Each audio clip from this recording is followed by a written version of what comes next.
अध्याय 311। हाय mister dean. Hello mister dean. ढलान से गुजरते समय डूडियन की मुलाकात एक के बाद एक वास्तुकारों से हुई। ये लोग उनका स्वागत करने की पहल करेंगे। आखिरकार डूडियन को एक सेलिब्रिटी बने हुए काफ़ी समय हो गया है। किशोर द्वारा आविष्कृत सैन्य क्रॉसबो ये सुनिश्चित करेगा कि वह निकट भविष्य में एक वरिष्ठ वास्तुकार बनेगा। इसके अलावा आशा की एक झलक भी थी कि वह मास्टर बन जाएगा। डूडियन ने उनसे एक एक करके बात की और सीधे महल की ओर चले गए जहां परिषद होने वाली थी। श्री डीन, क्या आप परिषद में भाग लेने जा रहे हैं? एक भूरे बालों वाले मध्यवर्ती स्तर के वास्तुकार ने ध्यान से डूडियन से पूछा।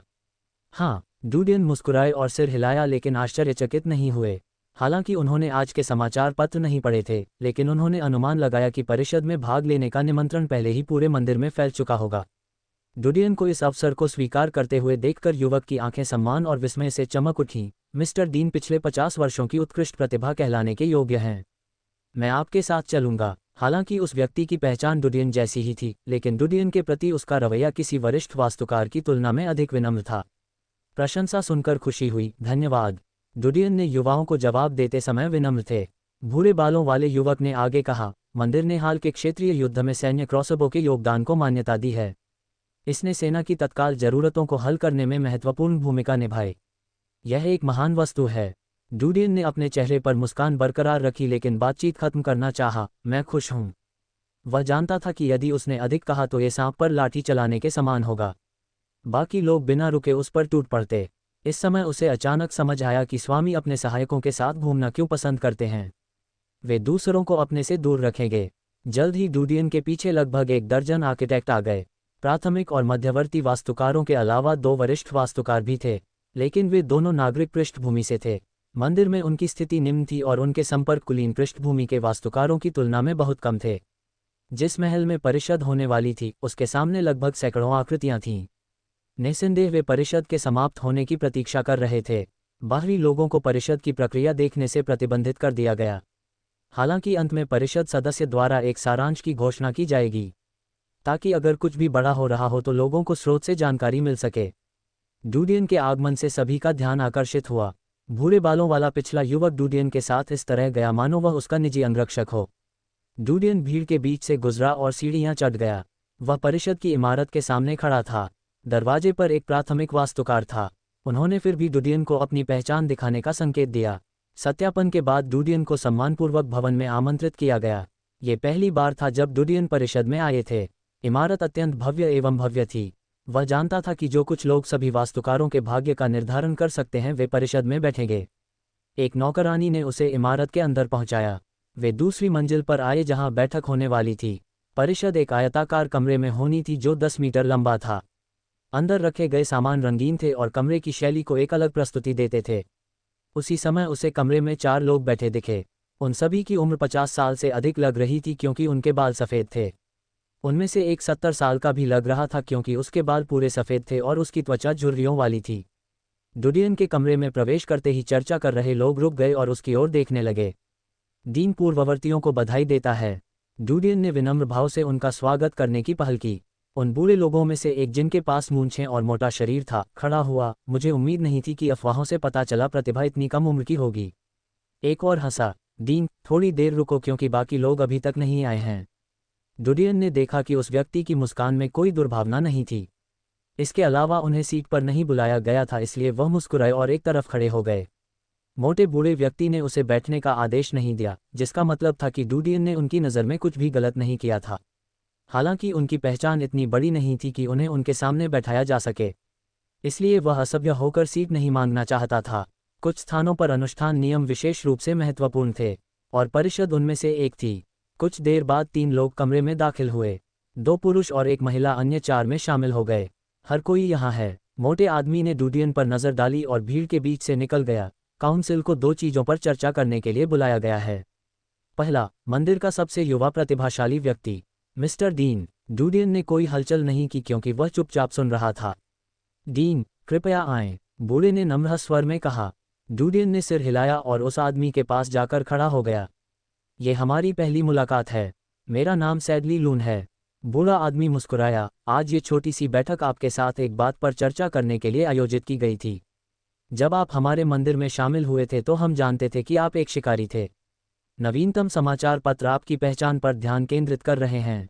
हालांकि यह केवल कुलीन क्षेत्रों में प्रसारित होता है और नागरिक आपकी पहचान के बारे में नहीं जानते हैं। लेकिन अभिजात वर्ग की नज़र में आपकी पहचान पर सवाल उठाया जाता है। डूडियन की आंखें चमक उठीं क्योंकि वह जानता था कि उसका अनुमान गलत नहीं था। हमें उम्मीद है कि आप शिकारी पेशे को छोड़ सकते हैं और एक वास्तुकार बनने पर ध्यान केंद्रित कर सकते हैं।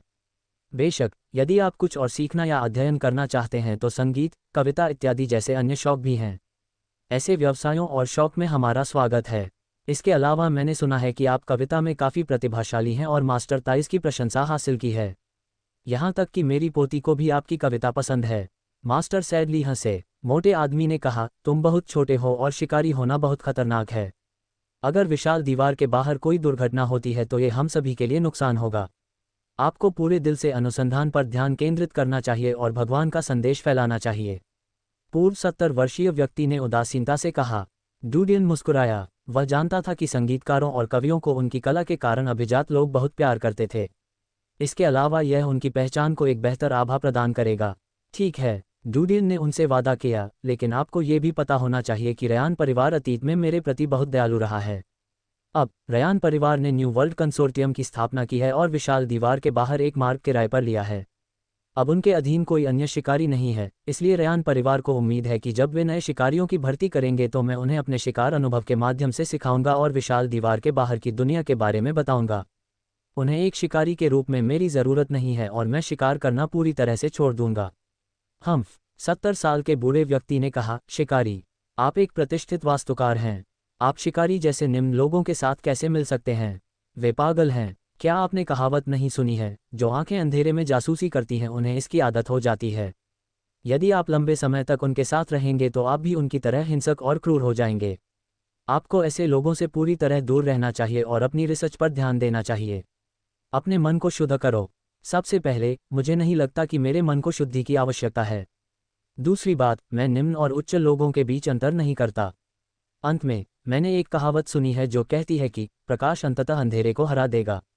यदि प्रकाश अंधेरे को नहीं छूता है तो हम किस तरह के युद्ध के बारे में बात कर रहे हैं? प्रकाश कैसे जीत सकता है? अध्याय 312। युवक, क्या आपको लगता है कि युग पदक प्राप्त करके आप इतना अहंकारी रवैया अपना सकते हैं? जब सूरज उगता है तो अंधेरा छिप जाता है। युद्ध क्यों? आपको अपने शोध पर काम करना चाहिए और भगवान की वस्तुओं का निर्माण करना चाहिए। यदि आप भगवान का संदेश फैलाते हैं तो कितने लोग आपसे लाभान्वित हो सकते हैं? यदि आप राक्षसों को मारने पर ध्यान केंद्रित करते हैं तो इससे कितने लोगों को लाभ होगा? क्या आप नहीं बता सकते कि दोनों में से कौन अधिक महत्वपूर्ण है? मैंने पहले ही कहा है कि मैं शिकारी बनना छोड़ दूंगा और अपने शोध पर ध्यान केंद्रित करूंगा। लेकिन मुझे आशा है कि आप शिकारी पेशे का तिरस्कार नहीं करेंगे। यदि विशाल दीवार के बाहर जाने और राक्षसों को मारने के लिए कोई शिकारी नहीं होते तो आप किस पर शोध करते? क्या आप मुझे ये समझाना चाहेंगे? डूडियन ने पूछा। अभिमानी 70 वर्षीय व्यक्ति गुस्से में चिल्लाया, शिष्टाचार का पालन किए बिना आप इस तरह कैसे बोल सकते हैं? इसमें कोई आश्चर्य नहीं है कि भले ही आप मंदिर में शामिल हो गए हैं, फिर भी आप बुरी आदतों से छुटकारा नहीं पा सकते हैं। उत्तर देते समय डूडियन का चेहरा ठंडा था। यदि आप चाहते हैं कि मैं आपकी उम्र के कारण आपका सम्मान करूं तो उसके अनुसार कार्य करें। आप 70 साल के बूढ़े आदमी की आंखें गुस्से के कारण फैल गईं। ठीक है मिस्टर डीन, आइए असभ्य न बने। आर्सेन, मिस्टर डीन एक नागरिक परिवार से हैं और पहले एक शिकारी रहे हैं। ये सामान्य है कि उनका स्वभाव आपसे अलग है। आपको इसके लिए उन्हें माफ़ कर देना चाहिए और इसे कम नहीं करना चाहिए। पिछले मास्टर ने उनकी बात बीच में काटते हुए बूढ़े व्यक्ति को सलाह भी दी। आर्सेन ने उसकी ओर देखा और अपना क्रोध नियंत्रित किया। उन्होंने डूडियन की ओर उदासीनता से देखा। आपकी टिप्पणियों के कारण मैं अपना निष्कर्ष कहूंगा कि आपके लिए लॉर्ड्स जूतों की नोक को छूना बहुत मुश्किल होगा। तत्वों के मंदिर में भगवान शब्द प्रकाश के देवता को संदर्भित करता है, जबकि जूते की युक्तियां स्वामी को संदर्भित करता है। इस वाक्यांश की उत्पत्ति पर बहुत समय पहले मुहर लगाई गई थी जब मंदिर का निर्माण किया गया था। यह एक आत्मनिंदा और विनम्र संदर्भ था जिसका उपयोग उस्तादों द्वारा स्वयं को संदर्भित करने के लिए किया जाता था। इसका मतलब यह था कि भले ही वे उस्ताद थे, वे केवल हिमशैल के सिरे के पार ही देख सकते थे, लेकिन पूरी तस्वीर से अवगत नहीं थे। बाद में यह वाक्यांश लोकप्रिय हो गया क्योंकि उस्तादों ने इसका प्रयोग करना शुरू कर दिया। जल्दी निर्णय न लें क्योंकि जीवन लंबा है। डूडियन ने इसे हल्के में लिया। एक 70 साल का आदमी कुर्सी पर पीछे बैठ गया और फिर कोई उत्तर नहीं दिया। पिछला मास्टर उन दोनों की ओर देखकर व्यंग्यपूर्वक मुस्कुराया। उसने डूडियन के स्वभाव के बारे में सोचा, इसलिए वह उसे मनाना नहीं चाहता था। डूडियन के तीखे जवाबों के कारण वह चेहरा खोना नहीं चाहता था। इसके अलावा उसने कई प्रतिभाशाली लोगों को देखा था और वे सभी घमंडी और अभिमानी थे। इस मामले में डूडियन निस्संदेह सबसे चमकदार था, युग पदक से सम्मानित होने वाले सबसे कम उम्र के वास्तुकार। उसने एक गहरी सांस ली। तुम दोनों ... इसे भूल जाओ। मिस्टर डीन पहले ही शिकारी करियर से हटने के लिए सहमत हो गए हैं और अब विशाल दीवार के बाहर नहीं जाएंगे। आर्सेन ने व्यंग्य किया और दूर हो गया। इस मामले के अलावा हमारे पास एक और समस्या है जो अधिक महत्वपूर्ण है। दूसरी समस्या सीमा पर होने वाली लड़ाई है। निरंतर लड़ाई ने सेना और लोगों पर दबाव पैदा कर दिया है। सेना के प्रतिनिधियों को उम्मीद है कि हम बर्बर लोगों को पूरी तरह से हराने के लिए नई सैन्य वस्तुएं बना सकते हैं।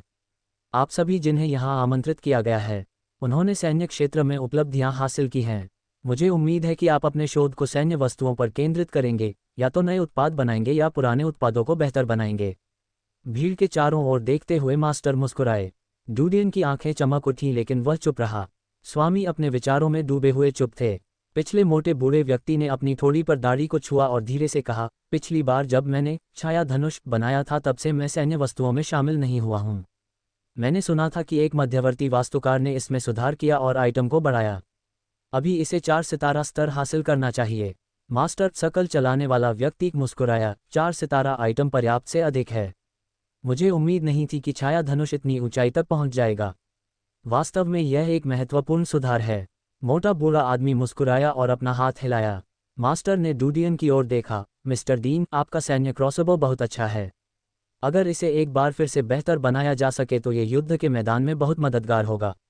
मुझे उम्मीद है कि आप वापस जाने के बाद इस पर शोध करेंगे। डूडियन ने सिर हिलाया। मैं करूंगा।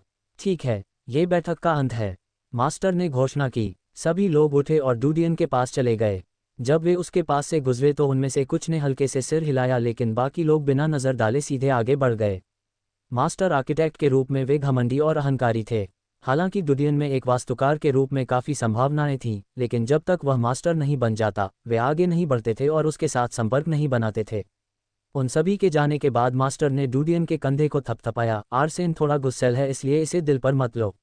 मुझे तुम्हारी क्षमताओं पर भरोसा है, लेकिन यह मत भूलो कि शिष्टाचार का पालन करना होगा। डूडियन को पता था कि उस आदमी के इरादे बुरे नहीं थे और उसे दोस्त माना जा सकता था। हाँ, डूडियन ने सिर हिलाया लेकिन और कुछ नहीं कहा। परिषद कक्ष से बाहर निकले मास्टरों से उनके छात्र पहली मंजिल पर मिले। वे तब तक उनका साथ देते रहे जब तक स्वामी उनकी गाड़ियों तक नहीं पहुंच गए। महल के सामने इंतजार कर रहे लोगों ने उनके जाने के लिए रास्ता बना दिया। उनमें से अधिकांश ने गौरवशाली गुरुओं को विस्मय भरी आंखों से देखा। वहां 100 से अधिक लोग थे, लेकिन आप मच्छरों के पंखों की फड़फड़ाहट सुन सकते थे। जैसे ही अन्य स्वामी गाड़ियों में चले गए, डूडियन और स्वामी एक साथ महल से बाहर आए। डूडियन को मालिक के साथ देखकर भीड़ में हड़कंप मच गया।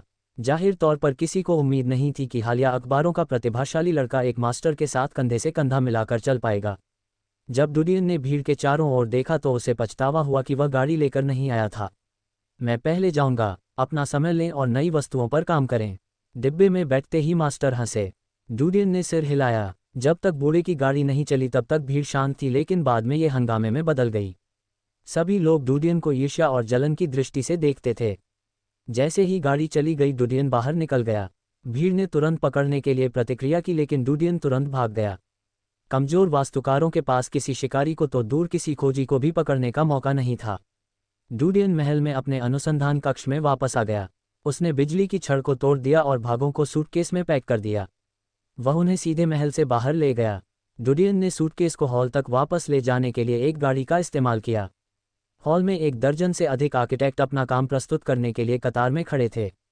डूडियन भी कतार में आकर खड़े हो गए। उसके सामने खड़ा आदमी डूडियन को देखकर हैरान हो गया। वह आश्चर्यचकित था। क्या आप डीन हैं? प्रतिभाशाली डीन, नमस्ते। डूडियन ने विनम्रतापूर्वक उस व्यक्ति का अभिवादन किया। वह व्यक्ति डूडियन के विनम्र रवैये से प्रसन्न हुआ। हाय, क्या आप अपना नया शोध प्रस्तुत करने के लिए यहाँ हैं? डूडियन ने सिर हिलाया। कृपया जारी रखिए। डूडियन को अपनी जगह देते ही वह व्यक्ति किनारे हो गया। डूडियन ने तुरंत मना कर दिया। नहीं, पहले आप। ये ठीक है, मेरे पास बहुत समय है। ठीक है। डूडियन और उस व्यक्ति ने अपनी स्थिति बदल ली। उनके सामने मौजूद 3 लोगों ने डूडियन के साथ उस व्यक्ति की बातचीत सुनी। डूडियन के सामने खड़ी लड़की उत्साहित थी और उसने कहा, मैं भी तुम्हारे साथ अपनी जगह बदलूंगी। डूडियन ने उसके सीने पर प्राथमिक वास्तुकार पदक देखा। कम उम्र में ऐसी उपलब्धि एक उत्कृष्ट परिणाम मानी गई। उसने उसके साथ स्थानों का आदान प्रदान भी किया। उसके सामने खड़े अन्य 2 लोगों ने भी डूडियन को अपना स्थान दे दिया। कृपया अपना काम जमा करें। काउंटर के पीछे का युवक फॉर्म लेने के लिए पीछे मुड़ा और देखा कि लाइन के पीछे से युवक उसके सामने आ गया था। वह चौंका, लेकिन उस कोमल युवा से थोड़ा परिचित महसूस हुआ। आप हैं? डूडियन ने सूटकेस सौंपे। मेरा नाम डीन है और यह मेरा काम है। बाद में उन्होंने एक और फोल्डर दिया। असेंबली के लिए डिज़ाइन और चित्रों का एक स्केच है।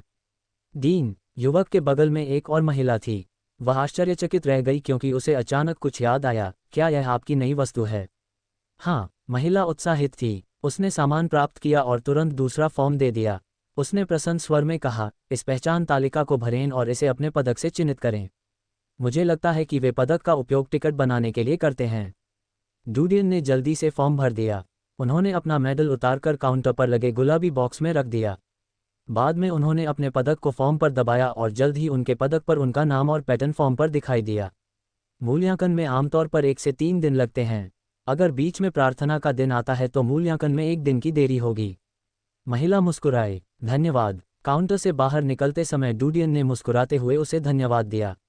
इसके अलावा उन्होंने अन्य 4 लोगों को भी धन्यवाद दिया जिन्होंने कतार में अपनी जगह दी और अपने महल में वापस लौट आए।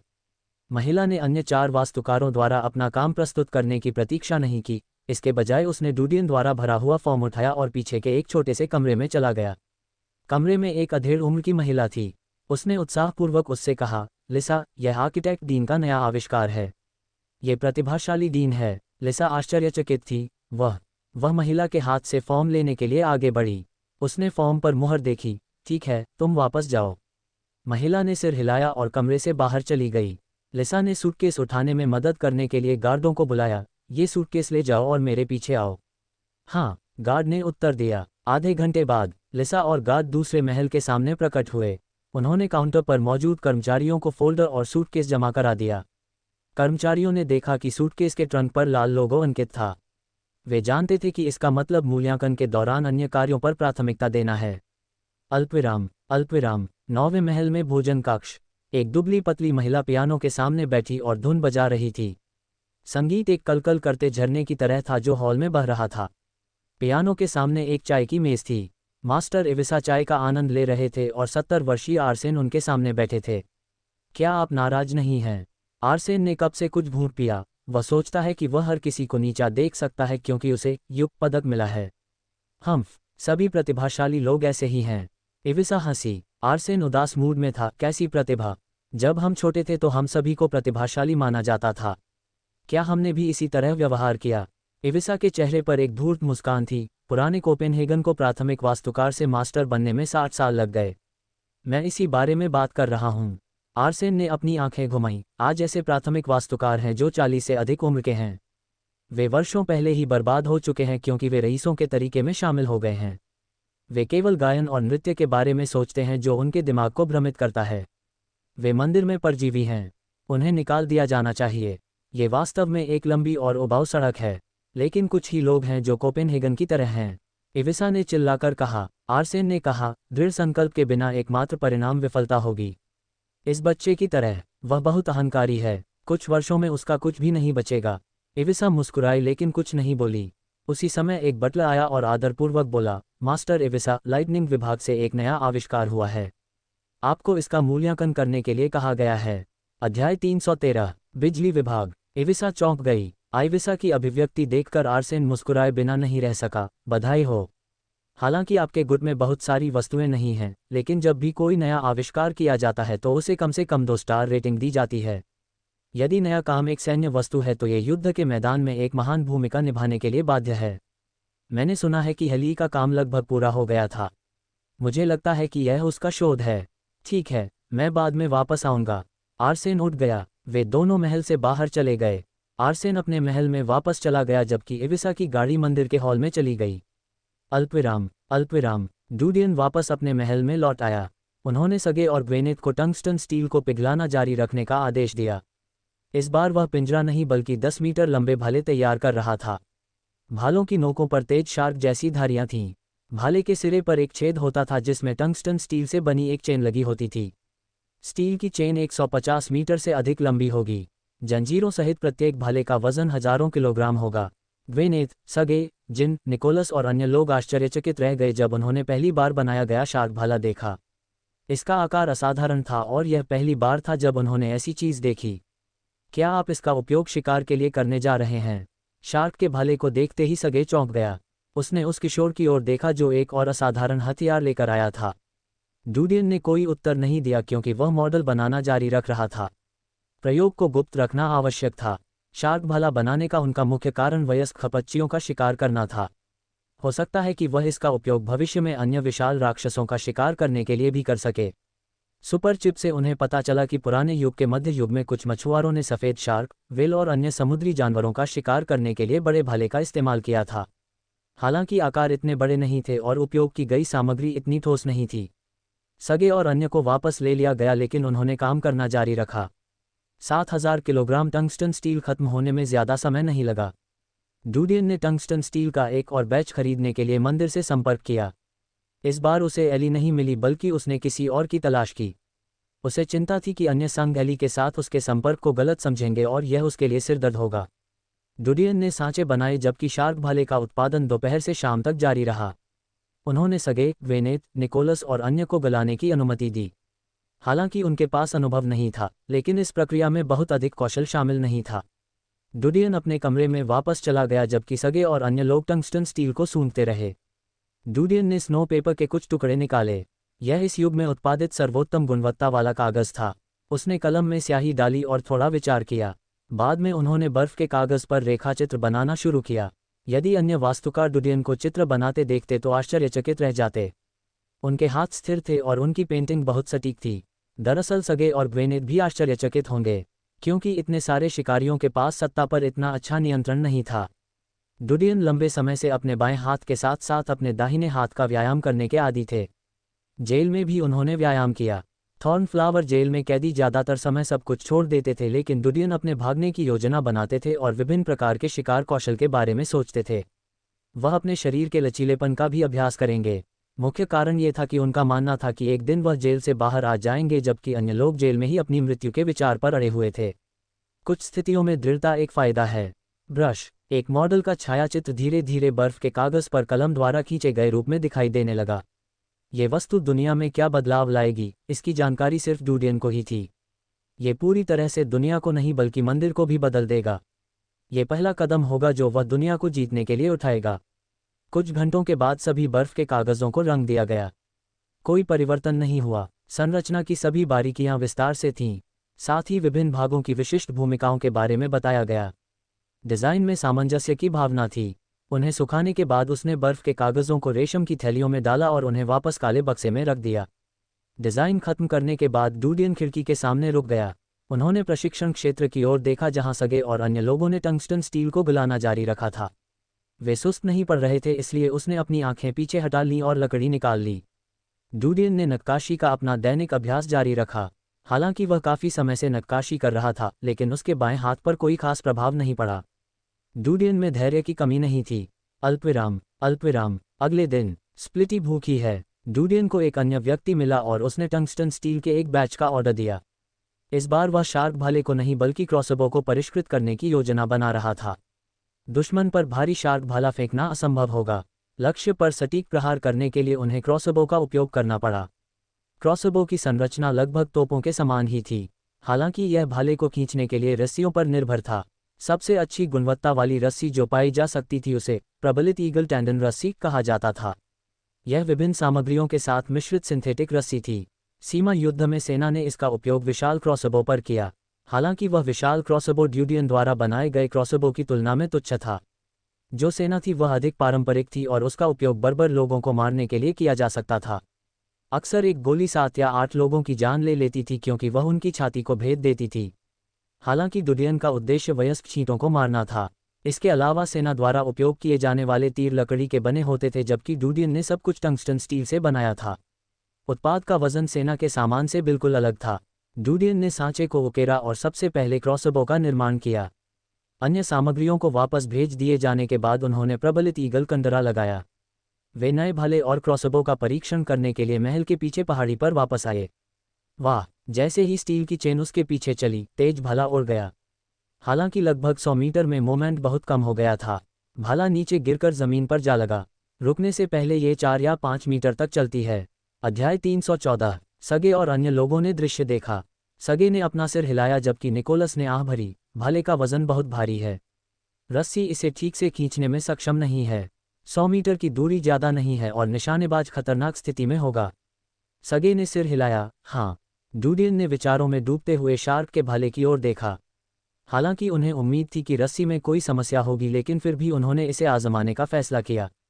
अब यह एक सच्चाई थी और इस समय उसके दिमाग में 2 समाधान आए। सबसे पहले भाले का वजन कम करना था। दूसरा उपाय क्रॉसबो की लोच को बढ़ाना था। यदि वह पहले उपाय से चलता तो भाले की मारक क्षमता कम हो जाती। उस स्थिति में भले ही शार्क का भाला लक्ष्य पर लगे, इसका मतलब यह नहीं है कि वह भेदने में सक्षम होगा।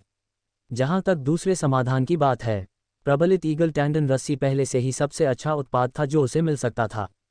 जैसे ही डूडियन ने भाले और क्रॉसबो को देखा, सगे, वेनेथ और अन्य लोगों ने इन चीजों को हटा दिया।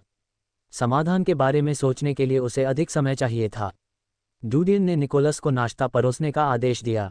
उन्होंने टेम्पल और मेलॉन कंसोर्टियम की गतिविधियों को देखने के लिए समाचार पत्रों की जांच की। इतिहास में सबसे कम उम्र के युग पदक विजेता, प्रसिद्ध नई कपड़ा मशीन, 4 सितारा सैन्य क्रॉस के आविष्कारक नए काम के साथ आए हैं। हमें पता चला है कि नया आइटम लकड़ी तत्व गुट से संबंधित नहीं है बल्कि एक अन्य दुर्लभ गुट से संबंधित है। डूडियन ने मंदिर के पास विशेष समाचार पत्र देखा। पहले पन्ने के शीर्ष पर शीर्षकों का कब्जा था जिसमें स्वयं को प्रमुखता से दर्शाया गया था। ध्यान देने वाली बात यह है कि पहले मास्टर लेवल के आंकड़े ही सुर्खियों में रहते थे। यह अकेले ही बहुत से लोगों को आश्चर्यचकित कर देगा और एक वास्तुकार के रूप में उनकी पहचान बढ़ा देगा। हालांकि उन्हें पता था कि उनके द्वारा नया काम प्रस्तुत करने की जानकारी देर सवेर लीक हो जाएगी, लेकिन डूडियन को उम्मीद नहीं थी कि यह इतनी बड़ी चिंता का कारण बनेगा। उनके पास 2 आविष्कार थे और सैन्य क्रॉसबो सबसे कम था, जबकि नई प्रकार की कपड़ा मशीन एक पौराणिक वस्तु थी और इसने विचार के एक नए युग की शुरुआत की। अब उनका तीसरा काम चर्चा का विषय बना हुआ है।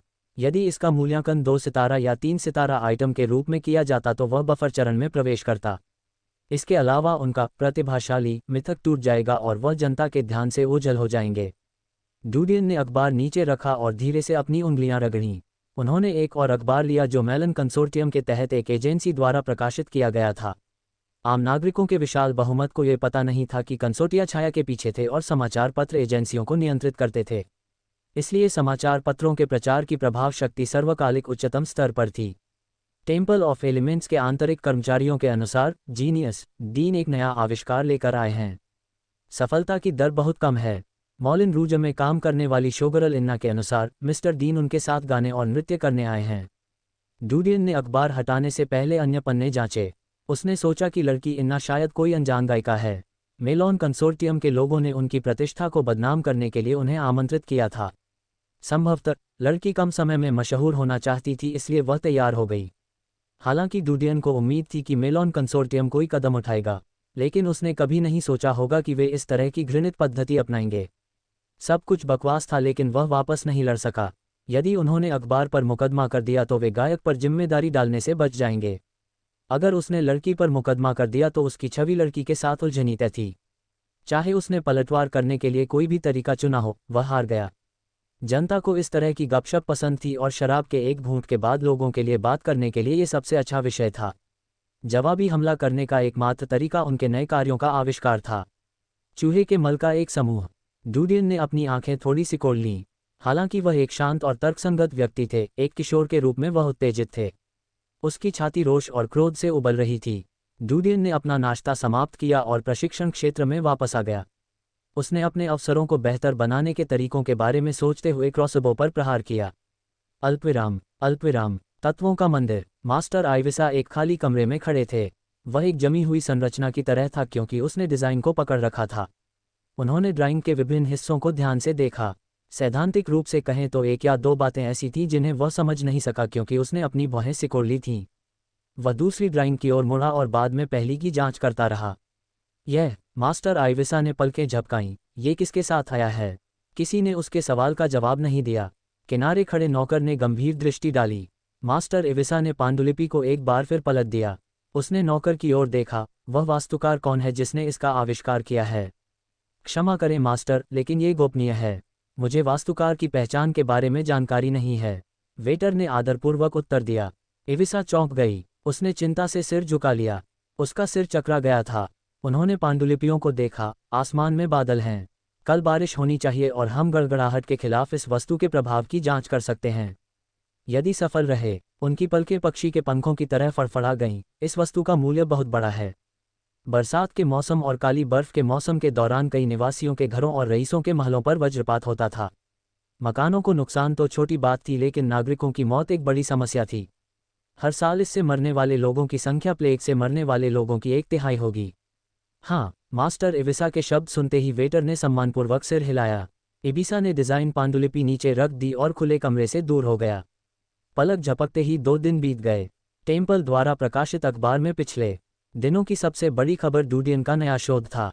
हालांकि अन्य समाचार पत्रों में सबसे बड़ी खबर मेलन कंसोर्टियम और स्कॉट कंसोर्टियम के बीच भयंकर प्रतिस्पर्धा और घर्षण थी। ये दोनों खनन उद्योग से जुड़े थे और इनके बीच इस समय कीमत युद्ध चल रहा था। युद्ध के कारण कच्चे माल की बहुत आवश्यकता थी और ये दोनों संघ सबसे बड़े हिस्से के लिए लड़े। सैन्य अखबार ने युद्ध के मैदान की घटनाओं पर प्रकाश डाला। इसके अलावा उनके कुछ सैनिकों के वीरतापूर्ण कार्य भी दर्ज हैं। अध्याय 315। 29 जुलाई। बादल छाए रहेंगे। मौसम। विशाल दीवार के भीतर के क्षेत्र पर काले बादल छा गए थे। मौसम ठंडा था। पैदल चलने वालों ने खुद को कपड़ों में लपेट लिया था क्योंकि मौत का काला मौसम खत्म हो रहा था। होली चर्च के सदस्य मलिन बस्तियों, आवासीय और वाणिज्यिक जिलों में विशाल चौराहों पर थे। वे मंदिर तक भी आए थे। सदस्य प्रकाश के देवता की पूजा कर रहे थे। अगस्त का दूसरा दिन वार्षिक हिमपात के मौसम का पहला दिन होगा। यह एक नियमित प्रार्थना दिवस था जहां नागरिक, कुलीन और पवित्र चर्च के उच्च प्रोफाइल सदस्य मनुष्यों को पीड़ा से बचाने के लिए प्रार्थना करने के लिए भीड़ में एकत्रित होते थे। कई वास्तुकार व्यस्त थे क्योंकि उन्होंने एक महल के सबसे ऊंचे स्थान पर एक विशाल मीनार का निर्माण किया था जो एक पहाड़ी की चोटी पर था। ठंडी हवा उनके चेहरे पर लग रही थी और उनके बाल हवा में लहरा रहे थे। जल्दी करो, जल्दी करो, तारों को ठीक से गाड़ दो। एक बूढ़ा व्यक्ति जोश में था और उन्हें आदेश दे रहा था। यह मास्टर एविसा था। आर्किटेक्ट्स ने तेजी से तार खींच दिए। एविसा, क्या तुम्हें सचमुच लगता है कि यह चीज़ काम करेगी? एक अन्य बूढ़े व्यक्ति ने, जो एविसा से छोटा था, लापरवाही से पूछा। मास्टर एविसा ने थोड़ा अपना सिर हिलाया। इस बिंदु पर यह कहना मुश्किल है। जब बिजली गिरेगी तो हमें पता चल जाएगा। वैसे भी जो अवधारणा सामने रखी गई है वह लुभावनी है। भले ही यह विफल हो जाए, आविष्कार किसी 3 स्टार आइटम से कम नहीं होगा। ये सच है। शॉर्टमैन ने सिर हिलाया। आविष्कारक जो भी हो, उसने बिजली की शक्ति का बहुत गहराई से अध्ययन किया है। इसके अलावा वह जानता है कि तारों को इंसुलेटर के रूप में कैसे उपयोग किया जाए। शायद ये बेल का काम है। उसने दशकों तक बिजली का अध्ययन किया है, इसलिए अब उसे मास्टर स्तर पर पदोन्नत करने का समय आ गया है। एविसा हल्की सी मुस्कुराई लेकिन कोई जवाब नहीं दिया। बेल छोटे कद के बूढ़े आदमी का दोस्त था। स्वाभाविक रूप से वह व्यक्ति बाद वाले का पक्ष लेने वाला था, लेकिन उसके दृष्टिकोण में यह अगली पीढ़ी का वास्तुकार था। समस्या ये थी कि 3 से अधिक प्रतिभाएं नहीं थीं जो इस तरह का आविष्कार करने के लिए उम्मीदवार हों। एकमात्र बात जिससे उन्हें पछतावा हुआ वह ये थी कि पिछले 2 दिनों से उन्होंने अपने सभी छात्रों से पूछा था, लेकिन उनमें से कोई भी आविष्कारक नहीं था। वरना इस प्रोडक्ट की वजह से सिर्फ उनका स्टूडेंट ही नहीं बल्कि वह भी चर्चा में आ जाते। गड़गड़ाहट, गड़गड़ाहट। आकाश से गड़गड़ाहट की धीमी गर्जना गूंज उठी। एविसा और वह छोटा बूढ़ा आदमी चौंक गए, लेकिन उनकी आंखें चमक उठीं जब एविसा ने तुरंत कहा, हर कोई वापस आ जाए। जल्दी से परिणाम के लिए तैयार हो जाओ। वास्तुकारों ने काम को अंतिम रूप दिया और जल्दी से वापस चले गए। एविसा और बूढ़ा आदमी एक साथ पड़ोसी ऊंची इमारत की ओर चले गए। मास्टर एविसा और छोटा बूढ़ा व्यक्ति दोनों सुरक्षात्मक प्लास्टिक परतों से ढके दूरबीनों का उपयोग कर रहे थे और उदास काले बादलों को देख रहे थे। किसी भी क्षण बारिश होने वाली थी। मंदिर के एक कर्मचारी ने कुछ बड़ी छतरियां बनाई ताकि बारिश शुरू होने पर उनका उपयोग किया जा सके। एविसा ने डर कर पीछे देखा। वह चिल्लाया, कमीने, इन चीज़ों को दूर ले जाओ। क्या तुम हमें मारना चाहते हो? वास्तुकारों ने मंदिर के कर्मचारियों की गलती को नोट किया। बाद वाले चेहरे पर तनाव और नुकसान था। वे तेजी से पास आए और उसके हाथों से छाते छीन लिए और उन्हें वापस गलियारे में फेंक दिया। छतरियों में धातु के कंकाल थे जो बिजली को आकर्षित कर सकते थे। वास्तुकारों में से एक ने उपहासपूर्ण लहजे में कहा, बेवकूफ़, क्या तुम्हारे पास कुत्ते का दिमाग है? तुम्हारी हिम्मत कैसे हुई ऐसी चीज़ें यहाँ लाने की जब किसी भी समय बिजली हम पर गिर सकती है? दूर हटो और रेनकोट के कई सेट ले आओ। मंदिर के युवा कर्मचारियों को अचानक अपनी गलती का एहसास हुआ। जैसे ही वह मुड़ा और तेजी से भागा, उसके पैर कांपने लगे। एक क्षण के बाद एविसा और अन्य लोगों ने फर्श पर खड़े होकर रेनकोट पहन लिया। गड़गड़ाहट, गड़गड़ाहट। बिजली एक बादल से दूसरे बादल पर ऐसे छलांग लगाती मानो सांप हो। इससे स्वर्ग और पृथ्वी दिन के समान चमक उठे। छोटे कद के बूढ़े आदमी ने उनके सामने खड़ी मीनार की ओर देखा। वह फुसफुसाया, भले ही वह वस्तु बढ़िया लोहे से बनी हो, बिजली गिरने के बाद उसका टूटना निश्चित है। इविसा ने बिजली की छड़ को देखते हुए अपनी आंखें सिकोड़ लीं। बूम! गड़गड़ाहट की आवाज़ गूंज उठी। नमी मजबूत होने से हवा का दबाव कम हो गया। लगभग 7 या 8 मिनट में इविसा को हवा में ठंडक महसूस हुई। बारिश की पहली बूंद गिरी और उसने आसमान की ओर देखा। उसने चुपचाप इंतजार करते हुए अपनी टोपी पहन ली। बूम! टकराना! बादलों से एक मोटी बैंगनी बिजली फूटी और बारिश के साथ नीचे गिरी। वह नीचे गिरा और विशाल खंभे के शीर्ष पर धातु की छड़ से टकराया। एक चमकदार बैंगनी बिजली फूट पड़ी। ऐसा लग रहा था जैसे विशाल खंभा एक हाथ था जिसने सांप को बादलों से पकड़ लिया और अपने हाथ में जकड़ लिया। इविसा और अन्य लोगों ने इस दृश्य को ध्यान से देखते हुए अपनी आंखें सिकोड़ लीं।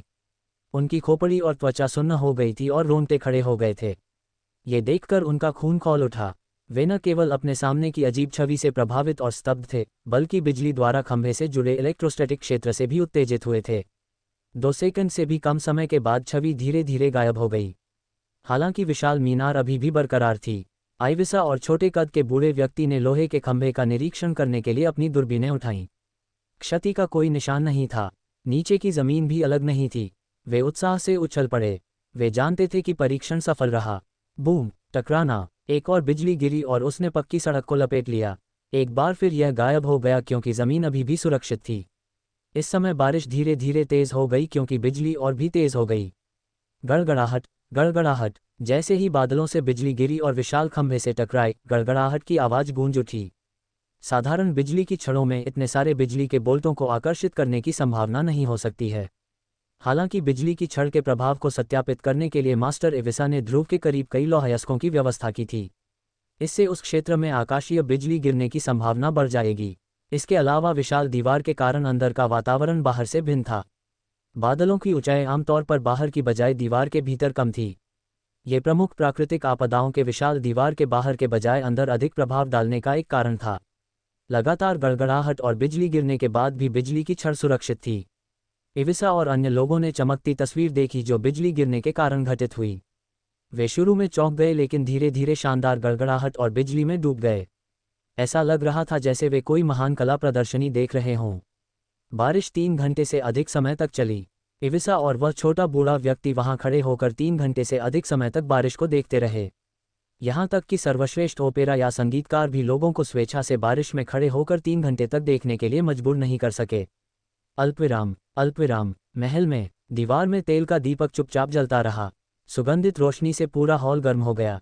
सभी खिड़कियां बंद थीं क्योंकि बारिश धीरे धीरे खिड़कियां गिरा रही थी। 2 नौकरानियां चुपचाप खड़ी रहीं। उनके पैर दर्द कर रहे थे लेकिन वे जिद पर अड़े रहे। सगे, वेनेथ और जिन सोफे के पास बैठे थे और फल खा रहे थे। डूडियन खिड़की के सामने खड़ा होकर बारिश को देख रहा था। हालांकि यह साफ और चमकीला लग रहा था, फर्श पर पानी का रंग हल्का काला था। मास्टर, क्या आपको ठंड लग रही है? निकोलस ने आगे आते हुए आदरपूर्वक पूछा। डूडियन ने पीछे मुड़कर नहीं देखा। आने के लिए धन्यवाद। निकोलस ने एक छोटा कदम आगे बढ़ाया।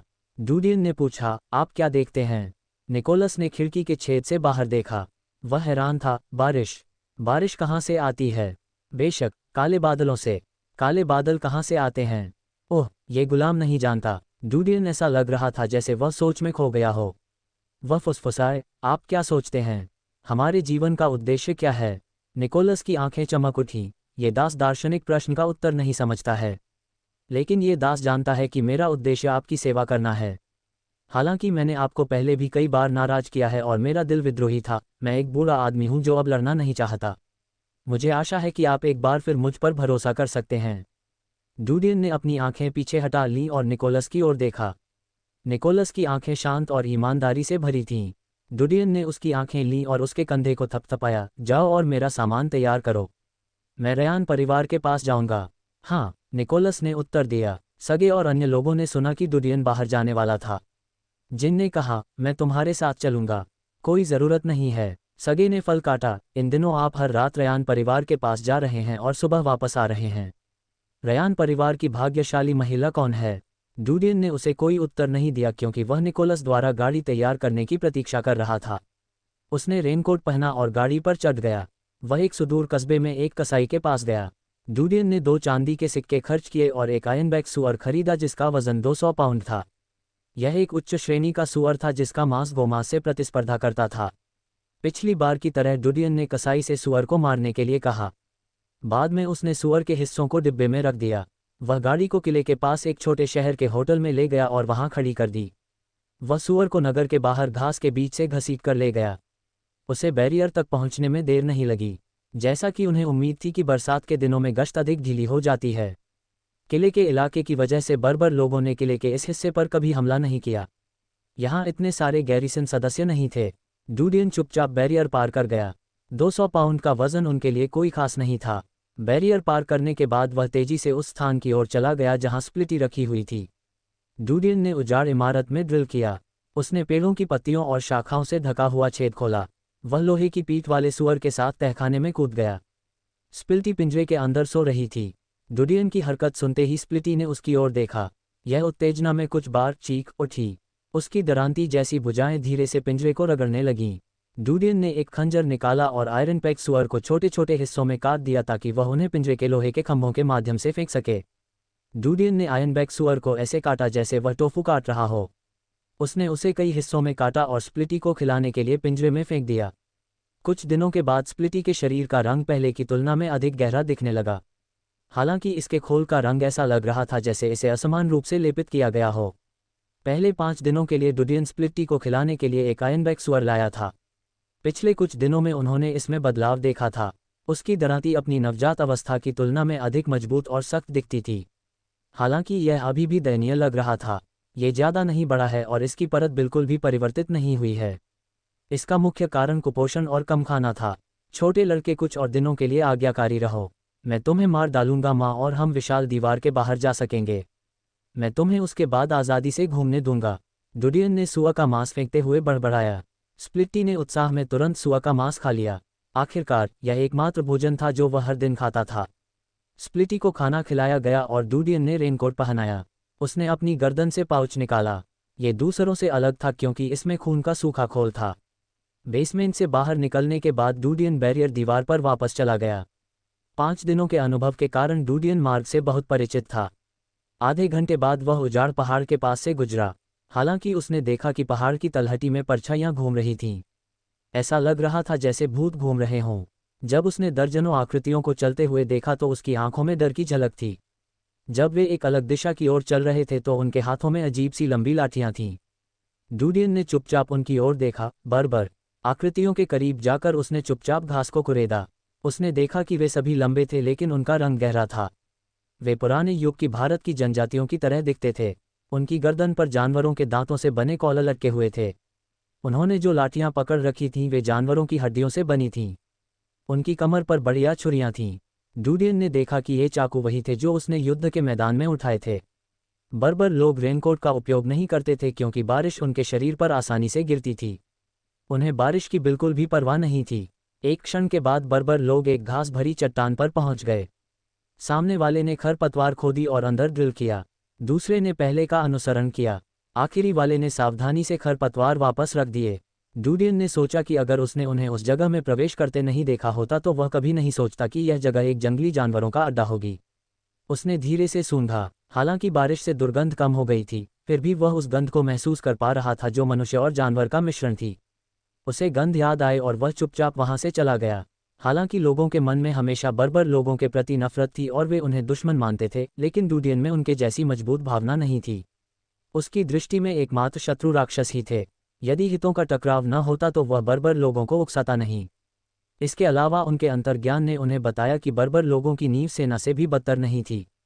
अध्याय 316। 30 जुलाई। बादल छाए रहेंगे। भारी बारिश के बाद हवा अधिक नम थी। जो हवा चली वह ठंडी थी। जलवायु परिवर्तन ने संकेत दिया कि भयानक काली बर्फ का मौसम आ रहा है। पूजा के लिए चौक बनाया गया था और उस स्थान पर बड़ी संख्या में लोग एकत्र थे। मंच को स्टेटस ने घेर लिया था। हालांकि प्रार्थना का दिन अभी तक आधिकारिक तौर पर शुरू नहीं हुआ है, लेकिन धर्मनिष्ठ विश्वासी प्रार्थना के लिए आए थे। सुबह में उसी दिन स्कॉट कंसोर्टियम का मुख्य महल एक आकृति महल के किनारे से गुप्त भूमिगत मार्ग में दाखिल हुई। उस व्यक्ति को एक अन्य छाया गुप्त कमरे में ले गई जो उसका इंतजार कर रही थी। उस आदमी ने विशाल दीवार में एक चिन्ह निकाला जिससे रईसों से लेकर नागरिकों तक सभी परिचित थे। तत्वों के मंदिर का प्रतीक। गुप्त कक्ष में मौजूद बूढ़े व्यक्ति को उस व्यक्ति की पहचान पता थी जिसने अपना चेहरा काला नकाब से ढका हुआ था। बूढ़े व्यक्ति ने तुरंत गुप्त रिपोर्ट ली और उसे खोल दिया। सबसे ऊपर एक मशहूर कवि की छोटी सी कविता थी। उसकी आंखें घूम गईं और अचानक उसकी पुतलियां सिकुड़ गईं। उसकी उंगलियां कांपने लगी, लेकिन उसने खुद को रोक लिया। वह कर्कश आवाज में बोला, जाओ। छाया कुछ नहीं बोली, लेकिन सिर हिलाया। वह जल्दी से मुड़ा और चला गया। बूढ़े व्यक्ति ने उसे गुप्त कक्ष से बाहर निकलते हुए देखा। उन्होंने दूसरे निकास का उपयोग किया और कुछ गलियारों में घूमे। बूढ़ा आदमी एक तहखाने में पहुंचा और दीवार को मोड़ दिया। वह तहखाने की सीढ़ियों से चलता हुआ महल के हॉल में आया। उसने दीवार पर एक घड़ी देखी जो 60 साल से भी अधिक पुरानी थी। ये जल्दी था। उसने धीरे से अपनी सांस अंदर बाहर खींची। जब उसे एक नौकरानी मिली तो उसे शांति महसूस हुई। काम पर लग जाओ, अब जल्दी नहीं है। हाँ बटलर, नौकरानी ने बूढ़े व्यक्ति को आदरपूर्वक उत्तर दिया। सूरज की गर्म किरणें महल की खिड़कियों से चमक रही थीं। मिस रोस्टोव, युवा मास्टर, दूसरी पीढ़ी और तीसरी पीढ़ी के सदस्य जाग गए थे। तीसरी पीढ़ी के कुछ सदस्य अभी भी बिस्तर में दुबके हुए थे क्योंकि वे बिस्तर से बाहर निकलने में अनिच्छुक थे। 7 बज रहे थे। हॉल में सभी देवियां एवं सज्जन उपस्थित थे। यहाँ तक कि सोने के लिए उत्सुक तीसरी पीढ़ी के वंशज भी मौजूद थे। कारण ये था कि उनके दादा चाय रोस्तोव उपस्थित रहेंगे। परिवार के सदस्य हमेशा समय पर उठते थे और नाश्ते का आनंद लेने के लिए लॉबी में भीड़ लगाते थे।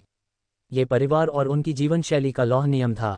इस अलिखित नियम का उल्लंघन करने का साहस किसी ने नहीं किया।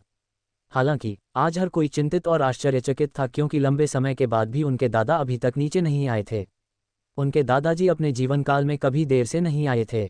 इसका मतलब केवल ये था कि और भी महत्वपूर्ण चीजें थीं जो कंसोर्टियम से संबंधित थीं, जिसके कारण उन्हें देर से आना पड़ा। हॉल में हर किसी के मन में इस मुद्दे को लेकर अलग अलग विचार और अटकलें थीं। चाई रोस्तोव के कमरे में चाई रोस्तोव ने बूढ़े बटलर द्वारा उसे सौंपी गई गुप्त रिपोर्ट को देखते हुए अपनी आंखें मल लीं। बटलर ने गिलास उठाया और चाय को दे दिया।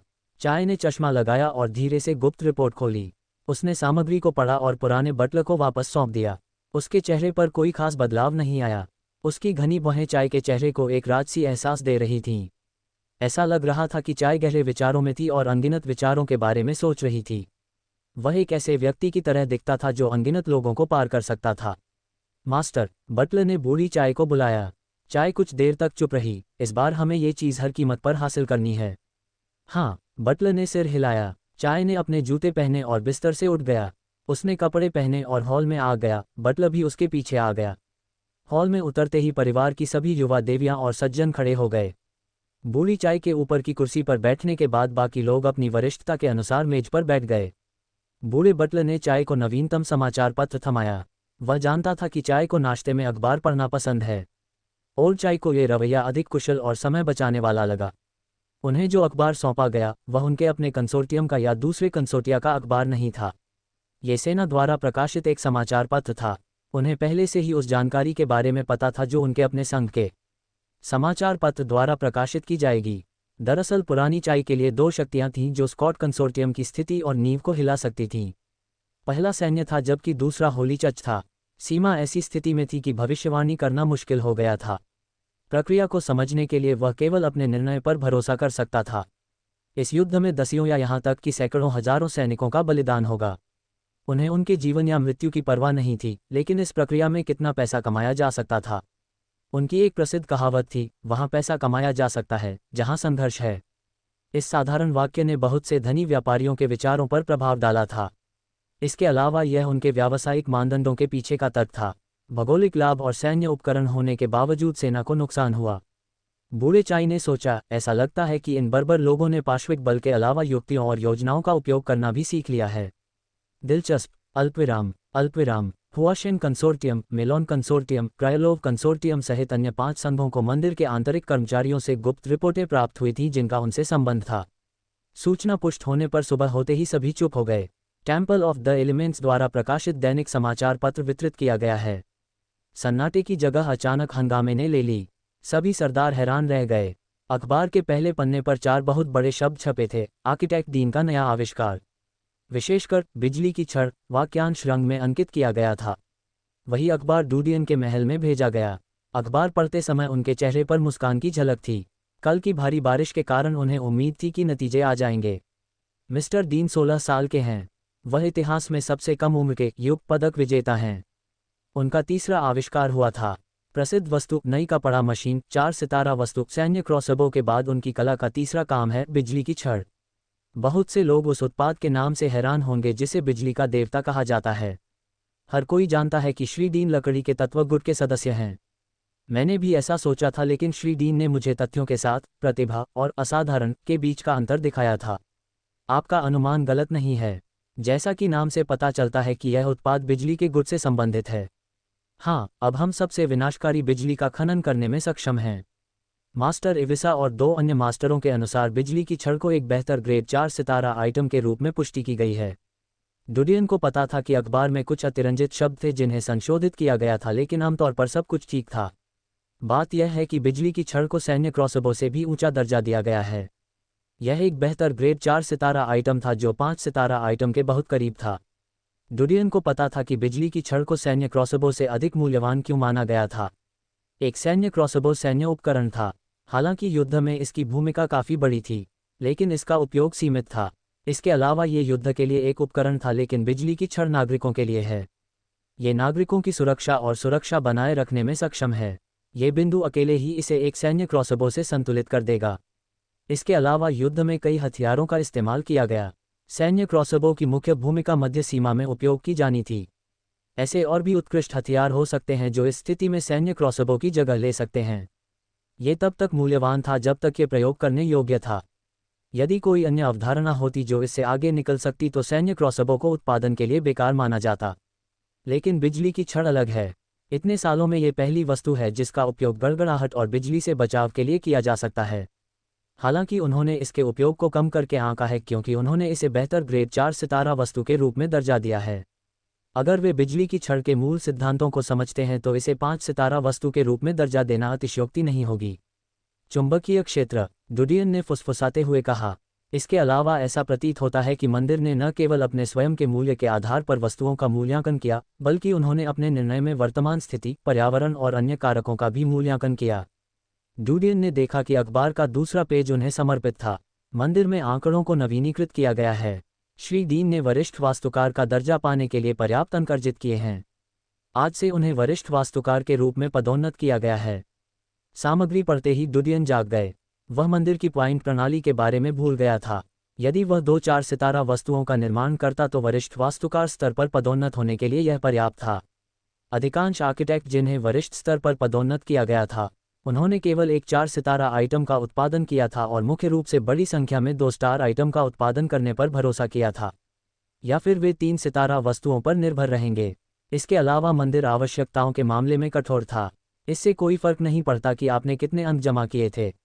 जब तक आपने एक 4 सितारा आइटम नहीं बनाया तब तक वरिष्ठ वास्तुकार स्तर पर पदोन्नत होने का कोई मौका नहीं था। इसी तरह मध्यवर्ती आर्किटेक्ट के पास कम से कम 3 सितारा आविष्कार होना चाहिए। मंदिर में मास्टर होने के अलावा वास्तुकार को 2 वस्तुओं का निर्माण करना होगा जिनका मूल्यांकन 5 सितारा वस्तुओं के रूप में किया जाना चाहिए। इसलिए उस्तादों और सामान्य वास्तुकारों के बीच का अंतर स्वर्ग और पृथ्वी के बीच के अंतर जैसा था। डुडियन के पीछे खड़े निकोलस ने अखबार की ओर देखा। चौंककर उसकी आंखें सिकुड़ गईं। हालांकि उन्हें मंदिर के बारे में बहुत कम जानकारी थी, लेकिन एक प्राथमिक वास्तुकार के साथ उनके व्यापारिक संबंध थे। ऐसा लग रहा था कि डुडियन को एक वरिष्ठ वास्तुकार के रूप में पदोन्नत किया गया था। इसके अलावा उनका दर्जा एक सामान्य वरिष्ठ वास्तुकार से भी ऊंचा था। अल्पविराम चच पर्वत। अखबार हाथ में लेते ही इविसा का चेहरा बदसूरत हो गया था। अखबार निकलने से पहले उन्होंने उस वस्तु के आविष्कारक के बारे में पूछताछ नहीं की थी। दरअसल वह आविष्कारक के बारे में जानकारी प्राप्त करने के लिए रिश्ते का उपयोग करने में बहुत आलसी था। वह चीज़ उसकी नहीं थी, इसलिए उसे ज़्यादा परवाह नहीं थी। इसके अलावा वह वस्तु लाइटनिंग गुड की थी जो उसके अधीन थी, इसलिए उसने सोचा कि उस पर भी ध्यान दिया जाएगा। लेकिन उन्होंने कभी नहीं सोचा था कि यह एक व्यक्ति ही आविष्कारक होगा। ये कैसे हो सकता है? एक 16 वर्षीय लड़का एक लाइटनिंग फैक्शन उत्पाद का आविष्कार कैसे कर सकता है जो एक बेहतर ग्रेड 4 सितारा आइटम था? वह एक दर्जी परिवार से थे, इसलिए नई प्रकार की कपड़ा मशीन का उत्पादन करना उनके लिए ठीक था। यदि उसकी पृष्ठभूमि शिकारी को ध्यान में रखा जाए तो उसके लिए एक सैन्य क्रॉसबो बनाना ठीक था। लेकिन एक वस्तु जो बिजली गुड से संबंधित थी, वह व्यक्ति किस तरह का है? एक मूर्ख, एक शैतान। अचानक मास्टर इविसा ने उस लड़के के बारे में सोचा जो पहली बार मंदिर में शामिल हुआ था। बच्चा उनसे मिलने आया था और उनका सहायक बनने और उनके प्रोजेक्ट में भाग लेने की इच्छा व्यक्त की थी। लेकिन उन्होंने मना कर दिया था और उन्हें उम्मीद नहीं थी कि आज उन्हें इतनी सफलता मिलेगी। उनके बायोडेटा को देखने से यह स्पष्ट था कि कोई अन्य वास्तुकार नहीं था जिसने डुडियन की तरह वरिष्ठ वास्तुकार स्तर प्राप्त किया था। अखबार मेज पर फेंकते समय उसने अपने होंठ चबाए। अल्पविराम। मंदिर में एक और महल। मास्टर आर्सेन नाश्ता कर रहे थे। बटलर ने उसे पढ़ने के लिए दैनिक समाचार पत्र दिया। वह इस वर्ष 70 वर्ष के थे और जानते थे कि उनके पास जीने के लिए बहुत कुछ नहीं बचा है। इसलिए वह अक्सर खुद को हर दिन को एक खुशी के दिन के रूप में जीने की याद दिलाते थे। दरअसल पिछले कुछ सालों में कुछ चीजें थीं जो उनकी नाराजगी का कारण बनी। भले ही उनके आविष्कार विफल हो गए हों, फिर भी उन्हें इसकी अधिक परवाह नहीं थी। अपने लंबे जीवन में उन्हें इतनी असफलताएं मिलीं कि उन्होंने उस पर हंसना और उससे आगे निकल जाना सीख लिया था। यही मानसिकता उन्होंने अपने विद्यार्थियों को भी सिखाई। हालांकि जैसे ही उसकी नज़र अखबार के पहले पन्ने पर पड़ी, उसके चेहरे पर मुस्कान आ गई। उनके चेहरे पर कोई मुस्कुराहट नहीं थी क्योंकि उन्होंने समाचार की सामग्री आधी पढ़ी थी। एक क्षण के लिए उसका मुंह हिल गया। उसने अपना कोट लिया, उठा और महल से बाहर चला गया। अल्पविराम। अल्पविराम। रयान परिवार महल। बूढ़े फुलिन ने टेम्पल द्वारा प्रकाशित दैनिक समाचार पत्र को देखा। उसकी आंखें चमक उठीं जब उसने सैंडल को देखा जो उसके बगल में था। क्या आप अब देखते हैं? मुझे पता था कि वह तब तक कुछ नहीं करेगा जब तक कि वह स्थिति को अपने हाथों में नहीं ले लेता। मेलॉन कंसोर्टियम द्वारा जारी की गई टिप्पणियों को वापस निगलना होगा। मुझे लगता है कि कल तक स्कॉट कंसोर्टियम के तहत समाचार पत्र मेलॉन कंसोर्टियम का उपहास करेंगे। क्या एक आदमी जो अपना सारा समय एक शोगर्ल के साथ बिताता है, इस तरह कुछ आविष्कार कर सकता है? उनके द्वारा की गई सभी टिप्पणियां बदनाम हो जाएंगी। अपने पिता का मजाक सुनकर सैंडा हंस पड़ा। तो सबसे शक्तिशाली जवाबी हमला अपनी ताकत से लड़ना है। यह अच्छा है कि आप इसे समझते हैं, बूढ़े फुलिन ने विनम्र स्वर में कहा। सैंडर ने भावना के साथ कहा, यह कल्पना करना कठिन है कि एक 16 वर्षीय नागरिक किशोर हर दिन अभिजात वर्ग की नज़रों में होगा। इसके अलावा उसे मंदिर के समाचार पत्र के पहले पृष्ठ पर चित्रित किया गया है। हम इस तिथि का नाम बदलकर दीन दिवस कर देंगे। बूढ़े फुलिन की आंखें चमक उठीं। हाँ, यह एक अच्छा अवसर है। हुआशेंग और अन्य कंसोर्टिया से संपर्क करें। जब तक लोहा गर्म है हम इसका उपयोग उनके समाचार पत्रों को प्रभावित करने के लिए कर सकते हैं। उन्हें कल के समाचार पत्रों में आज डुडियन दिवस के रूप में प्रकाशित करने दें। अध्याय 317। प्रार्थना का दिन। पवित्र चर्च के 3 पादरी पूजा की रस्म शुरू करने के लिए ऊंचे मंच पर चढ़े। वे प्रकाश की पुस्तक से आशीर्वाद के शब्द पढ़ने लगे।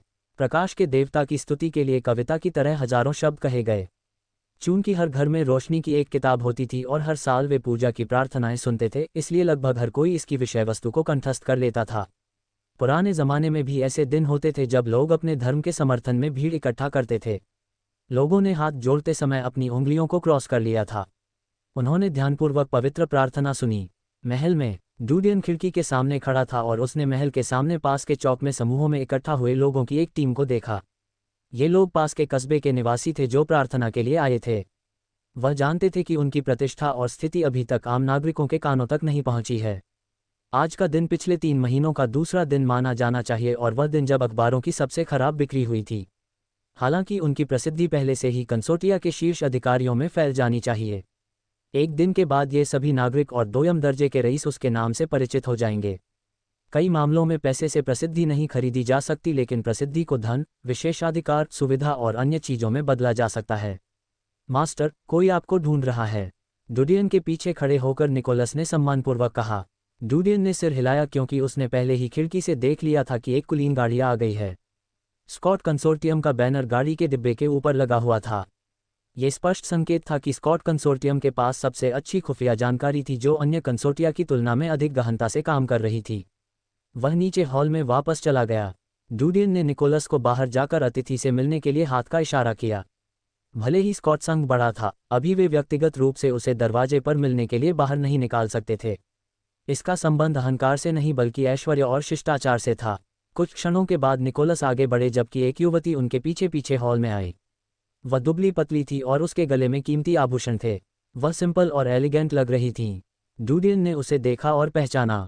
मिस्टर डीन, मैं रोजी हूँ, हम फिर मिलेंगे। युवती ने किशोर को हॉल के अंदर बैठे देखा। उसने आगे बढ़कर उसका स्वागत करने की पहल की। डुडियन मुस्कुराया और धीरे से उठ गया। वह उसके आगे बढ़ने का इंतजार कर रहा था और उसने उथले तरीके से उसका हाथ पकड़ लिया और बाद में छोड़ दिया। कृपया बैठ जाए।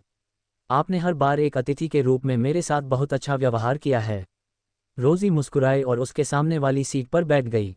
उसकी नज़र हॉल पर पड़ी और उसने डुडियन की ओर देखा। मुझे आपके महल की शैली पसंद है। इसमें न्यूनतम माहौल है जो मेरा पसंदीदा है। डुडियन ने मुस्कुराते हुए कहा, चूंकि तुम्हें ये बहुत पसंद है तो जब चाहो यहाँ रहने आ जाओ। मेरे पास बहुत सारे कमरे हैं।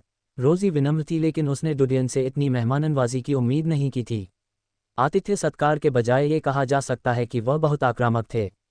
उसने तुरंत मुस्कुराते हुए जवाब दिया, ठीक है, अगर मेरे पति अनुमति देते हैं तो मैं निश्चित रूप से आगे बढ़ूंगी। बस मुझे डर है कि मेरा गुस्सा आपके लिए सिरदर्द बन जाएगा। अगर मैंने आपके आविष्कारों में हस्तक्षेप किया तो मैं शांति से नहीं मर पाऊंगी। डुडियन मुस्कुराए, मिस रोजी को आज मेरे महल को देखने नहीं आना चाहिए था। क्या आया? रोजी ने हंसते हुए कहा, दो अलग अलग कारण हैं, लेकिन मुख्य कारण आपको वरिष्ठ वास्तुकार के रूप में पदोन्नति के लिए बधाई देना है। जहां तक मुझे पता है आप मंदिर के इतिहास के पिछले 150 वर्षों में सबसे कम उम्र के वरिष्ठ वास्तुकार हैं। ट्रेसी 9 साल पहले वरिष्ठ वास्तुकार थी। यदि वह नहीं होती तो आप रिकॉर्ड धारक होते। भले ही आप जीवन भर कुछ न करें, आपका नाम मंदिर के इतिहास में बड़े अक्षरों में अंकित किया जाएगा। डुडियन ने सिर हिलाया क्योंकि वह ट्रेसी नाम से परिचित नहीं था। हालांकि यह 150 साल पहले हुआ था। वह लड़की एक वास्तविक प्रतिभाशाली बच्ची थी। उन्होंने 9 साल की उम्र में 4 सितारा वस्तुओं के 2 टुकड़े तैयार किए थे और उन्हें एक वरिष्ठ वास्तुकार के रूप में नियुक्त किया गया था। दुर्भाग्य से वह एक दुर्लभ बीमारी से पीड़ित थी और 10 साल की उम्र में उसकी मृत्यु हो गई थी और उसे बचाया नहीं जा सका। जब भी उनका नाम लिया जाता तो लोग आहें भर देते थे। कुछ लोग सोचते हैं कि अगर लड़की मरी नहीं होती तो वह 20 साल की उम्र तक मास्टर बन गई होती। मिस्टर डीन, क्या आप स्कॉट कंसोर्टियम को अपनी बिजली की छड़ बेचने को तैयार होंगे? रोजी ने डुडियन की ओर देखा। डुडियन ने पीछे मुड़कर उसकी ओर देखते हुए झिझकने का नाटक किया। रोजी की आंखें चमक उठीं और उसने आगे कहा, स्कॉट कंसोर्टियम एक 5 सितारा वस्तु की कीमत की पेशकश करने को तैयार है। इसके अलावा नई कपड़ा मशीन से होने वाला आधा शुद्ध लाभ भी आपको दिया जाएगा। अगर कुछ और है जिसकी आपको आवश्यकता होगी तो मुझे बताएं और मैं आपके लिए अपना सर्वश्रेष्ठ प्रयास करूंगा। हम पुराने दोस्त हैं, है ना? डुडियन ने उत्तर दिया, मैंने सुना है कि आपका कंसोर्टियम और मेलॉन कंसोर्टियम हाल के दिनों में खनिज उद्योग में प्रतिस्पर्धा कर रहे हैं। मुझे लगता है कि आपके कंसोर्टियम ने मेलॉन में गहराई से घुसपैठ की है। रोजी की आंखों में जागृति का निशान था। ओह, मैं लगभग भूल ही गई थी। मेलॉन कंसोर्टियम ने आपको कई बार फंसाने की कोशिश की थी। अब चूंकि आपकी प्रतिष्ठा इतनी ऊंची है तो वे आपके बदला लेने की चिंता करेंगे। आप निश्चिंत हो सकते हैं कि हमारा स्कॉट कंसोर्टियम आपको नुकसान पहुंचाने के लिए मेलॉन कंसोर्टियम द्वारा इस्तेमाल किए गए घातक तरीकों पर काबू पाने में आपका समर्थन करेगा। सीधे तौर पर वे आपके बालों को भी नहीं छू सकते हैं, लेकिन वे हमले के लिए गुप्त तरीकों का उपयोग कर सकते हैं। मैं ये सुनिश्चित करूंगा कि हमारा कंसोर्टिया भुगतान करेगा।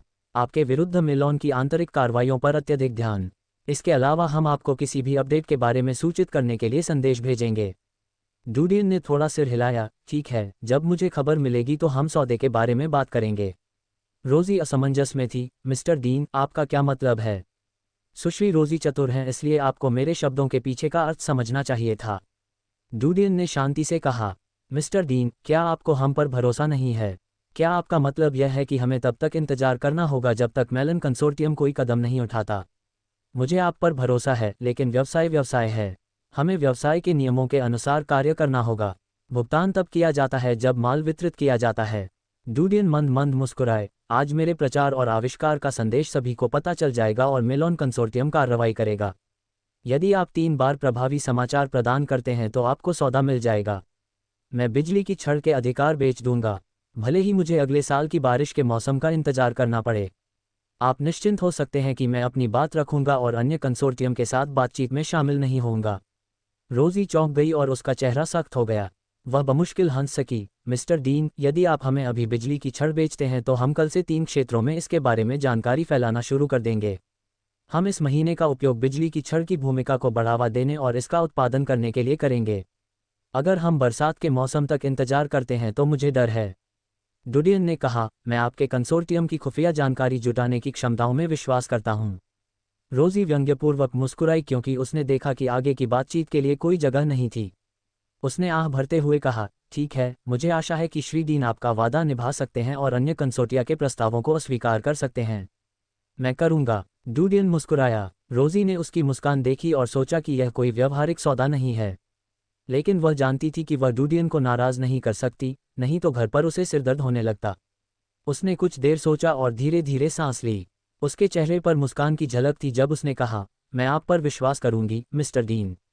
चूंकि यह ऐसा है तो मैं सुखद सहयोग की कामना करती हूँ। उसने हाथ मिलाने के लिए अपना पतला हाथ बढ़ाया। डूडियन ने हल्के से उसका हाथ पकड़ा, सहयोग के लिए। रोजी ने अपने हाथ ढीले करते हुए जारी रखा, मुझे पिछली बार 4 सितारा कीमत पर सहमत होना चाहिए था। इस वजह से मुझे घर पर डांट खानी पड़ रही है। उसने डूडियन की ओर देखा। डूडियन ने शांति से उत्तर दिया, यदि आप उस समय सहमत हो गए होते तो मुझे लगता है कि आपको उस समय डांटा गया होता। रोजी ने आह भरते हुए कहा, अंत में यह मेरी आंखें हैं जो मूल्यांकन के लिए उपयुक्त नहीं हैं। श्री डीन, बुरा मत मानना क्योंकि मैं आपको कम नहीं आंक रहा हूं, लेकिन मैंने नहीं सोचा था कि आपकी क्षमताएं इतनी अद्भुत होंगी। डूडियन ने लहराया, मुझे तुच्छ चीज़ों की परवाह नहीं है। रोजी मुस्कुराए, मिस्टर डीन, मैं स्कॉट कंसोर्टियम के लिए आपके अगले आविष्कार का प्री ऑर्डर करना चाहूंगी। इससे कोई फर्क नहीं पड़ता कि आप क्या बनाते हैं, हम अभी बेहतर ग्रेड के 4 सितारा आइटम की कीमत का भुगतान करने को तैयार हैं। डूडियन ने स्कॉट कंसोर्टियम की चालाक चाल को देखा। उन्हें पैसे की ज़्यादा परवाह नहीं थी और उन्होंने जानबूझकर उसे अपने साथ साइन करवाने के लिए इस तरह की पेशकश का इस्तेमाल किया। यह एक व्यापारिक कदम था जो धन दौलत से कहीं बढ़कर था।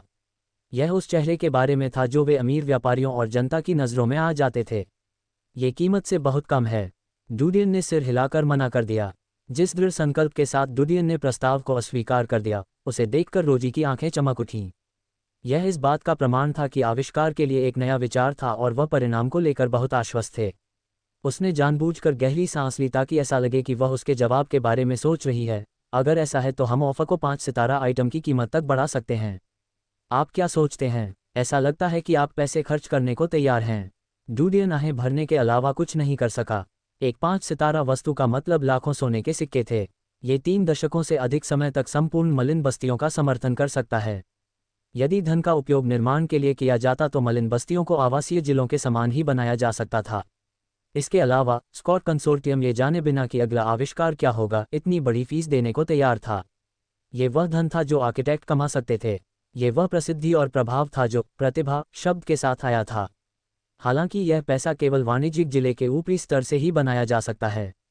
विशाल दीवार के भीतर धन का गंभीर असंतुलन था। एक वाणिज्यिक जिले में एक साधारण व्यवसायी व्यक्ति एक झुग्गी बस्ती में एक सम्राट था। हालांकि मलिन बस्तियों में पैसा कमाना संभव नहीं था, जिससे मलिन बस्तियों में सस्ती श्रम शक्ति पैदा हो गई। इसके अलावा व्यवसायी झुग्गियों में नहीं जाना चाहते थे। रुके हुए पानी में मछलियां दम तोड़ देंगी। यह अभी भी है। डूडियन ने धीरे से अपना सिर हिलाया, बहुत नीचे। रोजी असमंजस में थी। पर्याप्त नहीं, अभी भी बहुत कम। वह डूडियन की आंखों में देखने के अलावा कुछ नहीं कर सकी। अपने संयम के बावजूद भी वह अपने दिल में क्या चल रहा था ये प्रकट करने से खुद को नहीं रोक सकी। क्या वह बेहतर ग्रेड की 5 सितारा वस्तु की कीमत चाहता है? डूडियन ने स्वाभाविक रूप से उसे पढ़ते हुए अपने कंधे उचकाए। मैं आपको इस बार केवल तभी मौका दूंगा जब आप आविष्कार को प्री ऑर्डर करना चाहते हैं। मुझे एक बेहतर ग्रेड 5 स्टार आइटम की कीमत का भुगतान करें। रोजी का खून लगभग डूब गया था। सुपीरियर ग्रेड 5 स्टार, वो भी सिर्फ इस बार। वह पागल हो रही थी और बच्चे का सिर पीटना चाहती थी। वह जानती थी कि बच्चे ने 3 उच्च गुणवत्ता वाले उत्पादों का आविष्कार किया है, इसलिए उसने अपने गुस्से पर नियंत्रण रखा। यदि कोई और होता तो वह उनका सिर काटने में संकोच करती।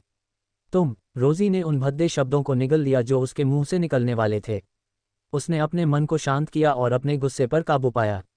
उसने धीरे से कहा, आपने जो कीमत बताई है वह बहुत अधिक है। नाराज मत होइए, लेकिन कीमत थोड़ी है। डूडियन ने कहा, क्या ये प्रतिनिधि द्वारा आधिकारिक इनकार है? मैं पागल बनने से इनकार कर रहा हूँ। वह चिल्लाना चाहती थी लेकिन उसके चेहरे पर मुस्कान थी। ये इनकार नहीं है, लेकिन इसमें शामिल पैसा बहुत अधिक है। यह ऐसी चीज़ नहीं है जिसे हम प्राप्त कर सकें। ऐसा लगता है कि आप इसे वहन नहीं कर पाएंगे क्योंकि आपका संघ इतना गरीब है। डूडियन ने अपने कंधे उचकाए। अवसर चला गया है, इसलिए मुझे यह मत बताना कि मेरा तुम्हें इसे बेचने का कोई इरादा नहीं था। रोजी की पलकें और मुंह एक ही समय में हिल गए। वह जानलेवा इरादे को नियंत्रित नहीं कर सकी, इसलिए उसने डूडियन की ओर न देखने के लिए अपना सिर झुका लिया। उसे डर था कि वह नियंत्रण से बाहर हो जाएगी। मिस्टर डीन, मैं अब जाऊंगी। अगली बार जब मैं आऊंगी तो मेलन कंसोर्टियम से समाचार लाऊंगी। ध्यान रखें। आगंतुक को देखें। निकोलस, जो पास ही खड़ा था, तुरंत पास आया और रोजी के साथ हॉल से बाहर चला गया। रोजी को गए ज़्यादा समय नहीं हुआ था कि हुआशिन कंसोर्टियम के प्रतिनिधि ढेर सारे उपहार लेकर आए। डूडियन ने निकोलस को उनके द्वारा लाई गई महंगी जड़ी बूटियां और घड़ियां स्वीकार करने की अनुमति दी। उन्होंने हुआशिन कंसोर्टियम को विनम्रता से अस्वीकार कर दिया, लेकिन सीधे उनके प्रस्ताव को अस्वीकार नहीं किया और भविष्य की बातचीत के लिए एक मौका छोड़ दिया। हुआशिन कंसोर्टियम बहुत निराश था, लेकिन उसने वही खेल खेला जो रोजी ने किया था। वे डुडियन के अगले आविष्कार को प्री ऑर्डर करना चाहते थे। डुडियन ने उन्हें वही कीमत दी। प्रभारी व्यक्ति ने कीमत सुनी और दूसरी बार यह पुष्टि करने के लिए पूछा कि उसने गलत तो नहीं सुना है। उस पर पथराव किया गया, लेकिन उसने मना कर दिया। वह विदा लेकर चला गया। हुआशिन कंसोर्टियम के लोगों के चले जाने के बाद क्रायोलोव और ग्रीन कंसोर्टियम के आगंतुक आए। कुल मिलाकर 6 में से 5 कंसोर्टिया उनसे मिलने आए। हालांकि क्रायोलोव कंसोर्टियम सगे को जमानत देने के कारण डुडियन की प्रतिष्ठा को धूमिल करता था, लेकिन समस्या इतनी गहरी नहीं थी कि इसे दूर नहीं किया जा सकता था। उनका मुख्य उद्देश्य माफ़ी मांगना था। वे जानते थे कि डुडियन से अधिकार खरीदना असंभव होगा, इसलिए वे बातचीत के लिए भी नहीं गए। अध्याय 318 एक बेहतर ग्रेड 5 स्टार आइटम की कीमत। डुडियन की बातें सुनते ही ग्रीन कंसोर्टियम के प्रतिनिधि ने लगभग अपनी जीभ काट ली। वह ये कहने से खुद को नहीं रोक सका, मिस्टर डीन, क्या मैंने गलत सुना या आपने? यही कीमत है। आपने इसे गलत नहीं सुना है और यह एक बार का अवसर है। क्या आप इसे खरीदते हैं या नहीं? डुडियन का धैर्य समाप्त हो गया है और वह कई कंसोर्टिया से संदेशवाहक प्राप्त करने के बाद आलसी हो गया है। व्यवसाय बनाना कोई ऐसी चीज़ नहीं थी जिसे सुपरचिप के ज्ञान से सीखा जा सके, और यह अपने बाएं हाथ के लचीलेपन का अभ्यास करने जैसा नहीं था। डुडियन के चेहरे पर असहिष्णु अभिव्यक्ति देखकर ग्रीन कंसोर्टियम के प्रतिनिधि ने व्यंग्यपूर्वक मुस्कुराते हुए कहा, मिस्टर डीन, आप बहुत अधिक कीमत मांग रहे हैं। मुझे वापस जाकर कंसोर्टियम निदेशकों को इसकी रिपोर्ट करने की आवश्यकता है। मैं इस पर अपने आप निर्णय नहीं ले सकता। तुम्हारे जवाब देने के लिए केवल 2 दिन हैं। डुडियन बहुत आलसी था और उसने निकोलस की ओर देखा। श्रीमान को विदा करो। हाँ मास्टर। निकोलस का रवैया सम्मानजनक था और उसका चेहरा शांत था, परंतु मन ही मन उसे बड़ा सदमा लगा। ग्रीन कंसोर्टियम, क्रायोलोव कंसोर्टियम और अन्य जो पूरे वाणिज्यिक जिले और बाहरी दीवार की मुख्यधारा की अर्थव्यवस्था को नियंत्रित करते थे, डुडियन से भीख मांग रहे थे। ये प्रसिद्ध सुपर दिग्गज थे और जो कोई भी उनके पैरों से बाल खींच सकता था उसे अनंत खुशी मिलती थी। अब डुडियन से बात करते समय वे सभी बहुत विनम्र थे, यहाँ तक कि एक मूर्ख भी डुडियन के प्रभाव और मूल्य को देख सकता था। श्रीमान, निकोलस प्रतिनिधि की ओर मुड़े क्योंकि उनके दिल में पछतावा था। निकोलस समझ गया कि डुडियन के साथ चालाकी करने की कोशिश करके उसने बहुत बड़ी गलती की है। यदि उसने डुडियन का विश्वास अर्जित कर लिया होता तो वह भविष्य में भी एक प्रमुख पात्र होता। प्रतिनिधि ने अपना सिर हिलाया, अफसोस की सांस ली और दूर हो गया। डुडियन ने निकोलस को इस व्यक्ति के जाने के बाद गाड़ी तैयार करने का आदेश दिया। वह अपना वरिष्ठ वास्तुकार पदक प्राप्त करने के लिए मंदिर जाने वाला था और उस समय वह कुछ आवश्यक सामग्री प्राप्त करने की योजना बना रहा था। अल्पविराम। सम्मेलन कक्ष। Scott consortium. मेज के दोनों ओर 1 दर्जन से अधिक आकृतियां बैठी थीं। मुखिया एक बूढ़ा आदमी था जो सुनहरी कढ़ाई वाली काली पोशाक पहने हुए था। अद्वितीय व्यक्ति थे चाय रोस्तोव। वह राजसी स्वभाव वाला एक संयमित बूढ़ा व्यक्ति था और रोस्तोव परिवार का मुखिया था। रोस्तोव परिवार स्कॉट कंसोर्टियम का सबसे बड़ा शेयरधारक था और निर्णयों के मतदान में उसका प्रभाव था। क्या आपको यकीन है? चाय ने रोजी को घूर कर देखा। मैंने उनसे बार बार कीमत की पुष्टि की है, रोजी ने आगे कहा। उन्होंने यहाँ तक कहा कि यह कीमत उन्होंने हमें हमारे बीच की दोस्ती के कारण दी है। इसके अलावा वह इस अवसर को एक बार फिर देने की योजना नहीं बना रहे थे। वह पागल है। एक अधेड़ उम्र के व्यक्ति का चेहरा गुस्से से लाल था। बेहतर ग्रेड की 5 सितारा वस्तु की कीमत। दोस्ती, यह पागलपन है, बहुत अधिक अतिशयोक्ति। एक और बूढ़े आदमी ने आह भरी और अपना सिर हिलाया। बूढ़े आदमी के बगल में एक सुंदर महिला ने कहा, अगर मैं गलत नहीं हूं तो उसकी उम्र केवल 16 वर्ष है। मैं वास्तव में उसकी प्रशंसा करती हूं क्योंकि वह लगातार 3 उत्कृष्ट उत्पाद बनाने में सक्षम था। लेकिन वह इतनी कम उम्र में इतना सम्मान प्राप्त करता है। उसके पालक माता पिता अभी भी आवासीय क्षेत्र में रह रहे हैं। यह अफसोस की बात है कि किसी ने भी उसे शिष्टाचार नहीं सिखाया है। मुझे आशा है कि वह उस समय उदास नहीं होगा जब उसे झटका लगेगा। उद्धरण चिन्ह, सभी प्रकार की प्रतिभाओं का पतन होगा। एक और अधेड़ उम्र का आदमी धीरे से बोला।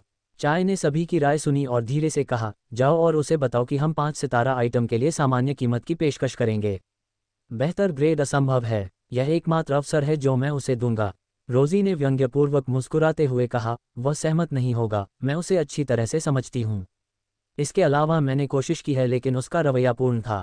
मुझे नहीं लगता कि वह जानबूझकर कीमत का खेल खेल रहा है। चाय का मुंह फड़क उठा, तब तो ठीक है।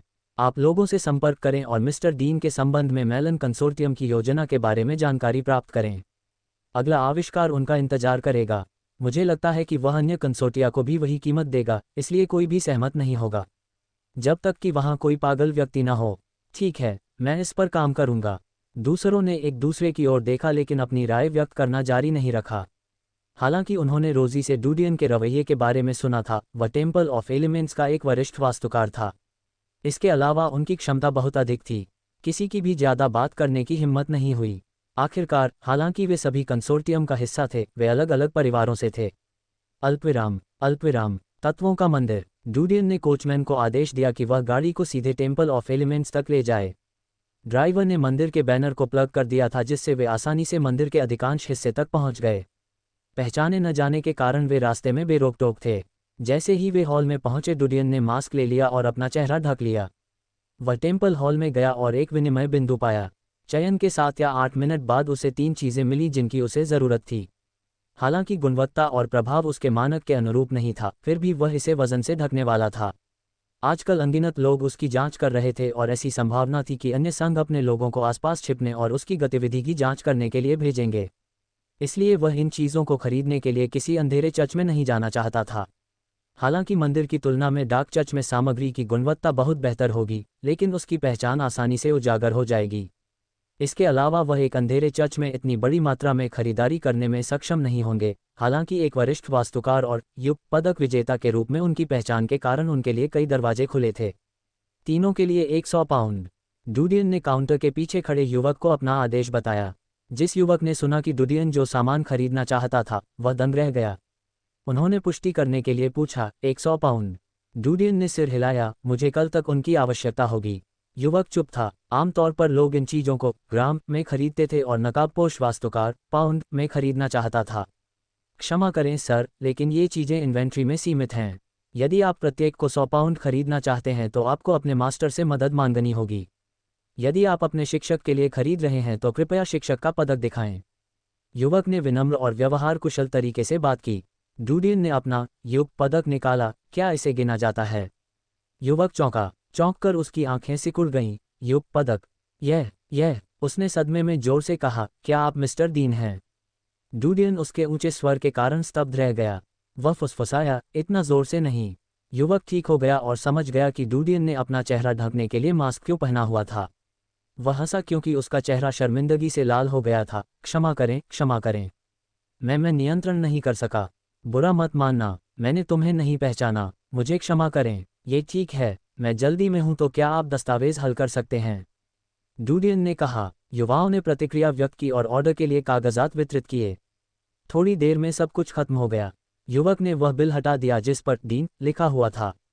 वह जानता था कि डूडियन की पहचान के बारे में वह गलत नहीं था। युग पदक वाला केवल एक ही व्यक्ति था जो इतना छोटा था। उन्होंने ध्यान से सामान का ऑर्डर प्राप्त किया। मिस्टर डीन, अब ये तय हो गया है। डूडियन ने सिर हिलाया, तब मैं तुम्हें परेशान करूंगा। मेरे पास करने के लिए अन्य काम भी हैं। अलविदा। उसने विदा ली, मुड़ा और चला गया। हॉल छोड़ने के बाद डूडियन महल में अपने अनुसंधान कक्ष में लौट आए। उसने मेलबॉक्स को देखा जिसमें ढेर सारे पत्र थे। क्या डीन के लिए कोई पत्र है? मंदिर का कर्मचारी उसे देखकर आश्चर्यचकित रह गया। क्या आप मिस्टर दीन हैं? इतने सारे पत्र हैं कि वे मेलबॉक्स में फिट नहीं हो रहे हैं। मैंने उन्हें निकाल लिया है और आपके लिए दूसरे बॉक्स में रख दिया है। डूडियन चौंका। ऐसा लगता है कि उन्हें पत्र लिखने वाले और भी लोग थे। आखिरकार वह अब एक सेलिब्रिटी थे। उन्होंने कहा, क्या मंदिर से कोई आधिकारिक पत्र है? मंदिर स्टाफ सदस्य ने अपना सिर खुजलाया, मुझे नहीं पता। डूडियन ने एक पल के लिए सोचा, मुझे आज सुबह के पत्र दे दो। आज सुबह से लेकर आज तक की चीज़ें अभी भी मेलबॉक्स में हैं। मेरे पास सफाई करने के लिए पर्याप्त समय नहीं था। स्टाफ सदस्य ने चाबी निकाली और मेलबॉक्स खोला। बहुत सारे लिफाफे थे। उसने कम से कम सैकड़ों पत्र देखे और एक एक करके झुककर उनकी जांच की। उसने अंदर से 2 लिफाफे निकाले और बाकी डूडियन को दे दिए। ये सब तुम्हारा है। डूडियन ने लिफाफों का ढेर उठाते हुए सिर हिलाया। वह मुड़ने ही वाला था कि उसे कुछ ख्याल आया। उन्होंने अपनी जेब से कागज़ का एक सुनहरा टुकड़ा निकाला और स्टाफ सदस्य को दिया। मैं तुम्हें परेशान करूंगा। कृपया मुझसे संबंधित पत्र मेरे शोध कक्ष में भेज दें। धन्यवाद, आप बहुत विनम्र हैं। स्टाफ सदस्य आश्चर्यचकित रह गया क्योंकि उसने डूडियन को बार बार धन्यवाद दिया। महल में जाते समय डूडियन ने कुछ वास्तुकारों से मुलाकात की। डूडियन को पत्रों का एक मोटा ढेर पकड़े हुए देखकर ये लोग आश्चर्यचकित रह गए। उनमें से एक ने पूछा, क्या आप मिस्टर दीन हैं? डूडियन को लगा कि उसे तत्काल एक ऐसे सहायक की आवश्यकता है जो उसकी कार्यकुशलता में काफ़ी सुधार कर सके। लेकिन भरोसे की समस्याओं के कारण ऐसा उम्मीदवार ढूंढना कठिन था। बार्टन और अन्य 2 विकिरण से बहुत गंभीर रूप से संक्रमित थे और उनकी योजनाओं में मंदिर का हिस्सा नहीं बनना था। डूडियन ने विनम्रतापूर्वक कहा, यह मैं हूँ, मैं जल्दी में हूँ, इसलिए अगली बार बात करते हैं।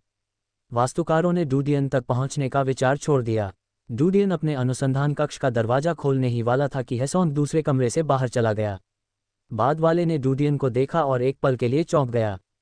उसके चेहरे पर थोड़ी शर्मिंदगी थी। वह आया और मुस्कुराया, बधाई हो, मुझे उम्मीद नहीं थी कि आपको इतनी जल्दी वरिष्ठ वास्तुकार के रूप में पदोन्नत किया जाएगा। बधाई हो, बधाई हो, डूडियन ने मुस्कुराते हुए कहा, मुझे विश्वास है कि आपको भी जल्द ही सफलता मिलेगी।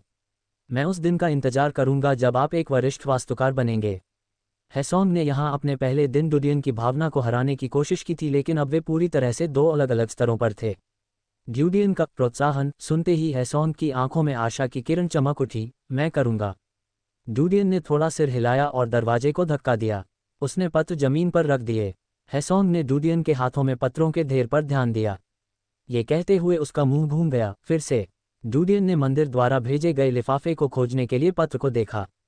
हालांकि अखबार में यह छपा था कि उन्हें एक वरिष्ठ वास्तुकार के रूप में पदोन्नत किया गया था, टेम्पल को एक आधिकारिक लिफाफा भेजना चाहिए था।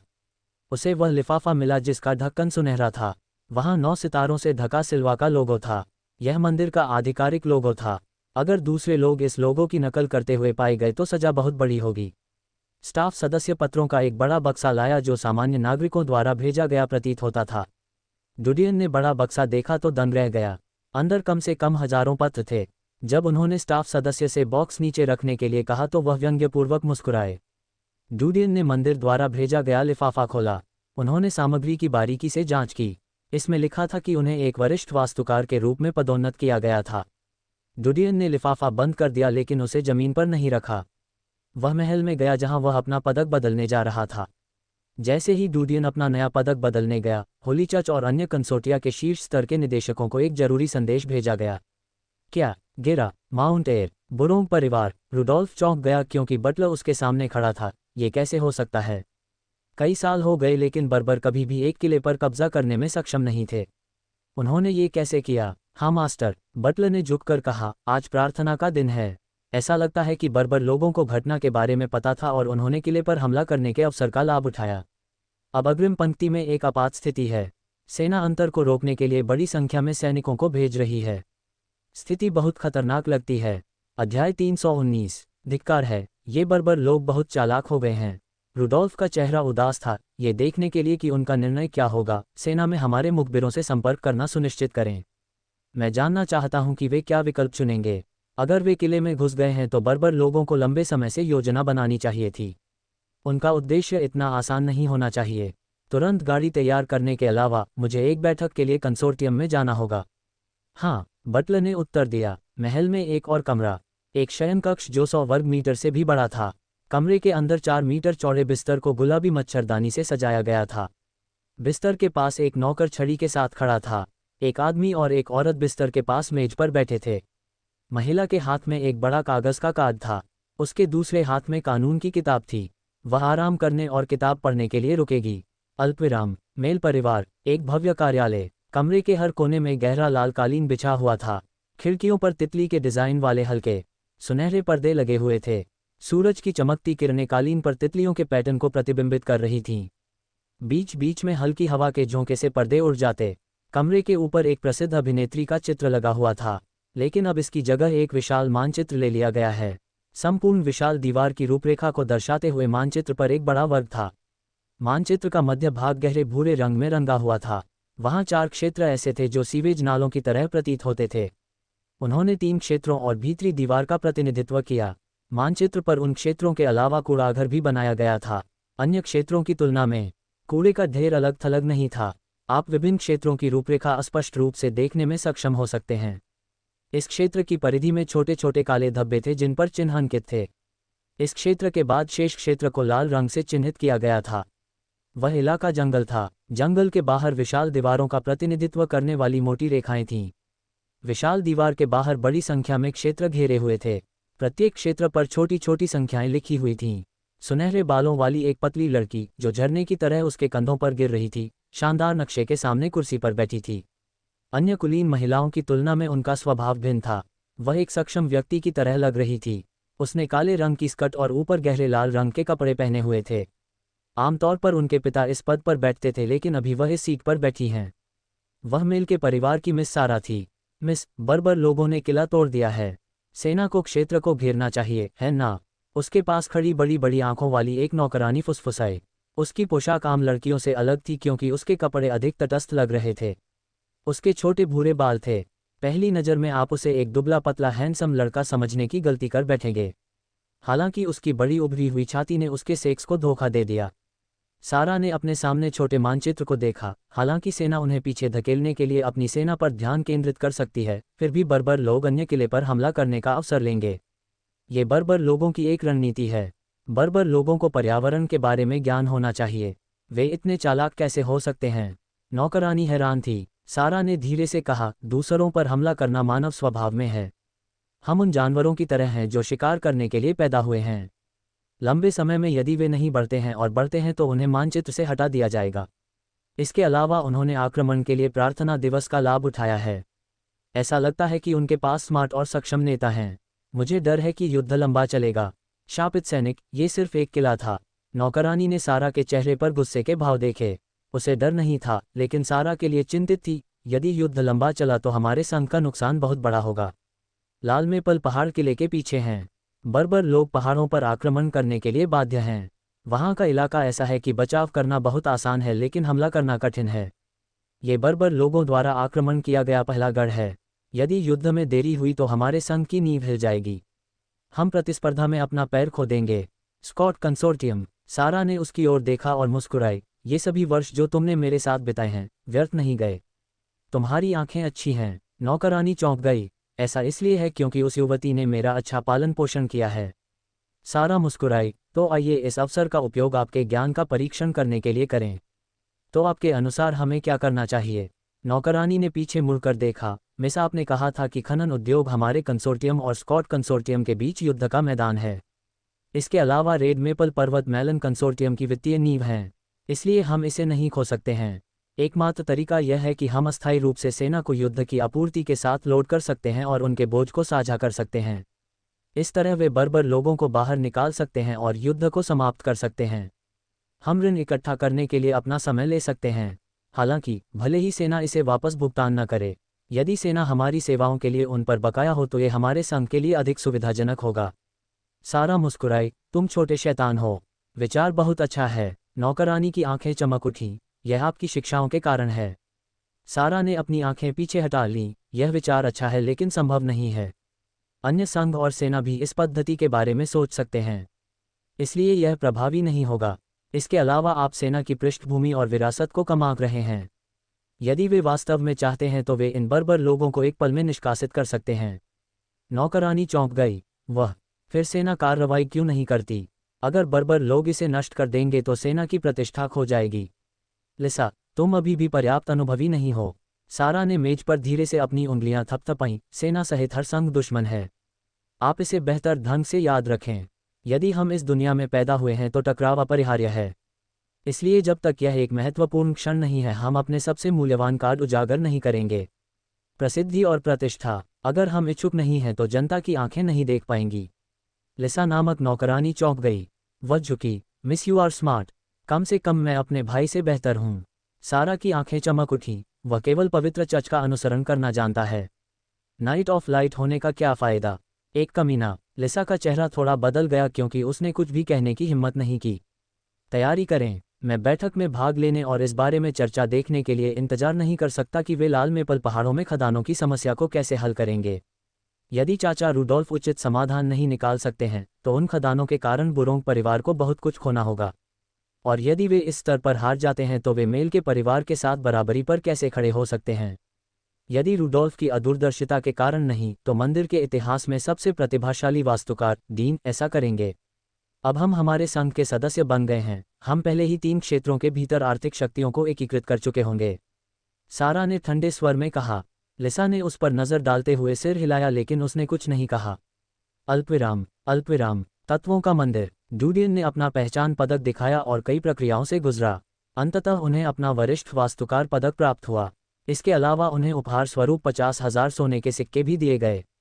हालांकि पैसा उसके लिए ज़्यादा नहीं था क्योंकि बिजली की छड़ों की बिक्री से उसे 500,000 से अधिक सोने के सिक्के मिल सकते थे। लेकिन बोनस के तौर पर यह बहुत अच्छा पैसा था। बोनस के अलावा उसे एक अलग महल में एक नया स्थान दिया गया। रिसर्च के लिए उनके पास अलग फ्लो होगा। इसके अलावा ऊपर और नीचे की मंजिलों पर किसी और का कब्जा नहीं होगा, इसलिए उसके साथ हस्तक्षेप करने वाला कोई नहीं होगा। डुडियन ने मंदिर के कुछ स्टाफ सदस्यों को काम पर रखा और वापस अपने कमरे में ले गए। उन्होंने ज़मीन से चिट्ठियां पैक की और अन्य उपकरण जो उसके थे ले आए। जैसे ही वे बाहर निकले, लोगों ने डुडियन का नया पदक देखा। वे जानते थे कि वह बाहर जा रहा है। वे सभी उसे ईर्ष्या की दृष्टि से देखते थे। उनमें से कुछ लोग भविष्य के रिश्तों के लिए मार्ग प्रशस्त करने के लिए इस अवसर का लाभ उठाना चाहते थे, लेकिन डुडियन ने विनम्रता से मना कर दिया। डुडियन निर्देशों के अनुसार 13वें महल में आए।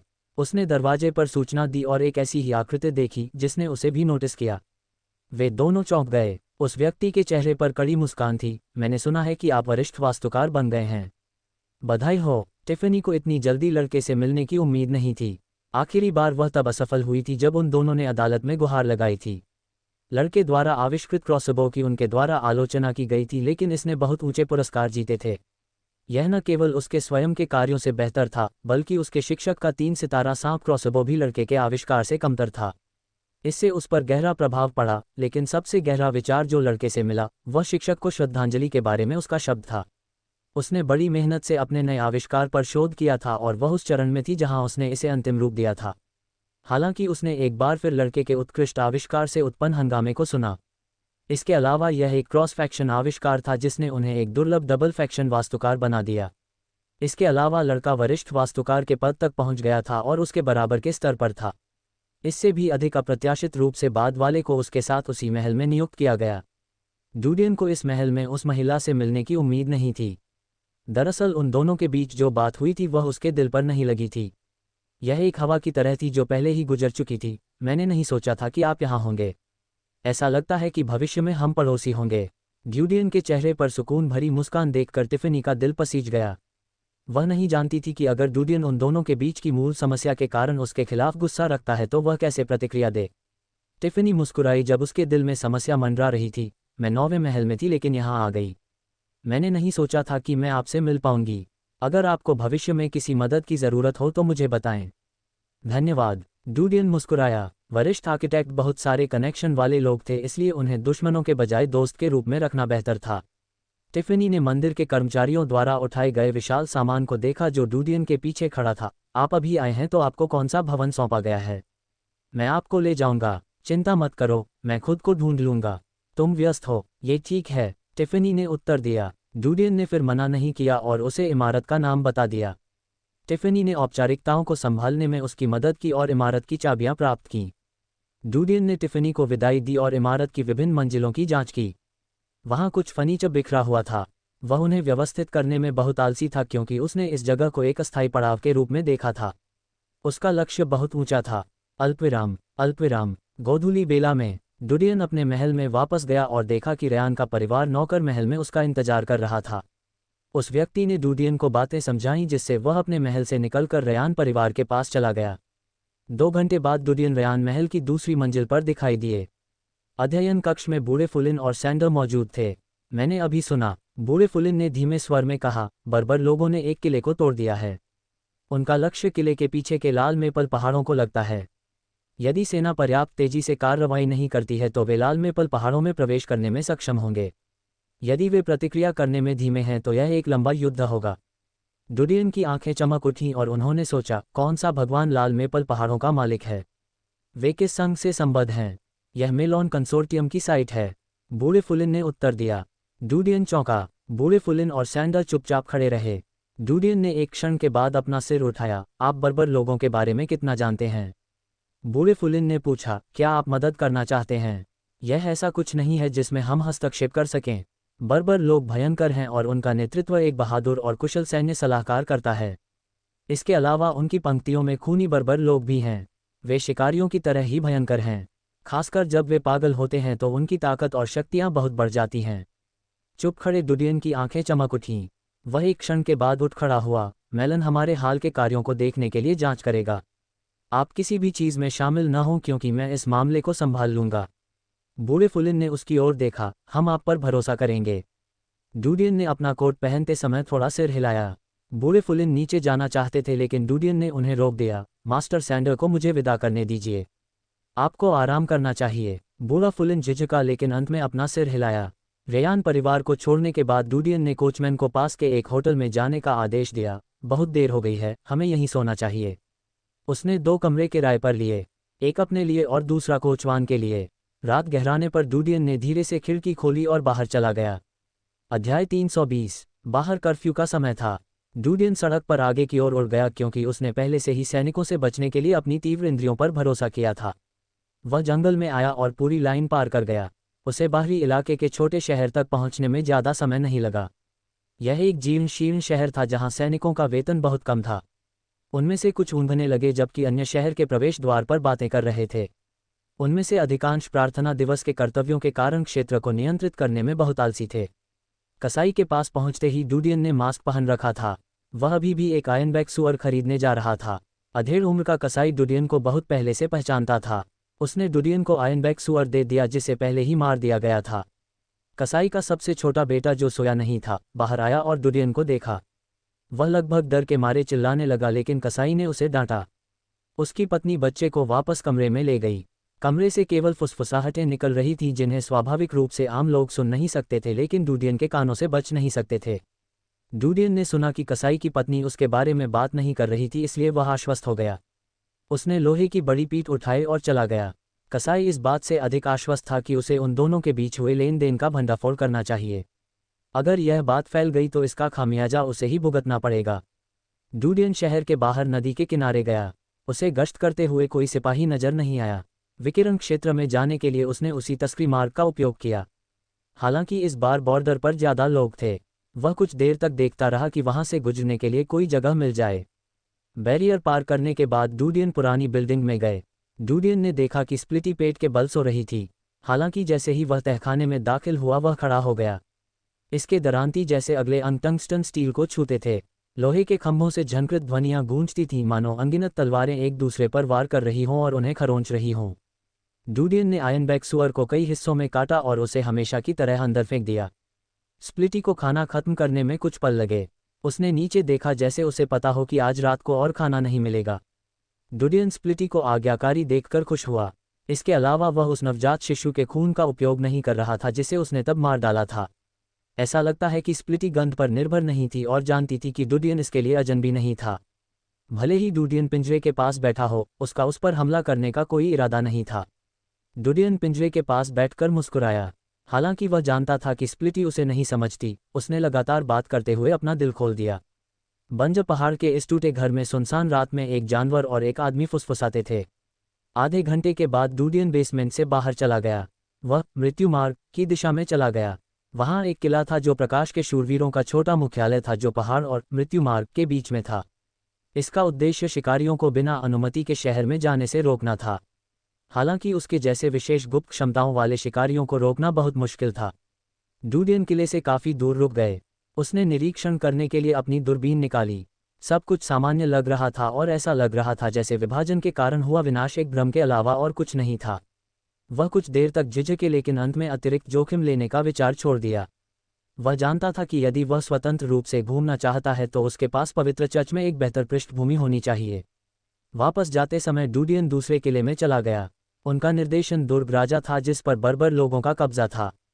किले के करीब पहुंचने की जल्दी में उन्होंने 1 घंटे से अधिक समय बिताया।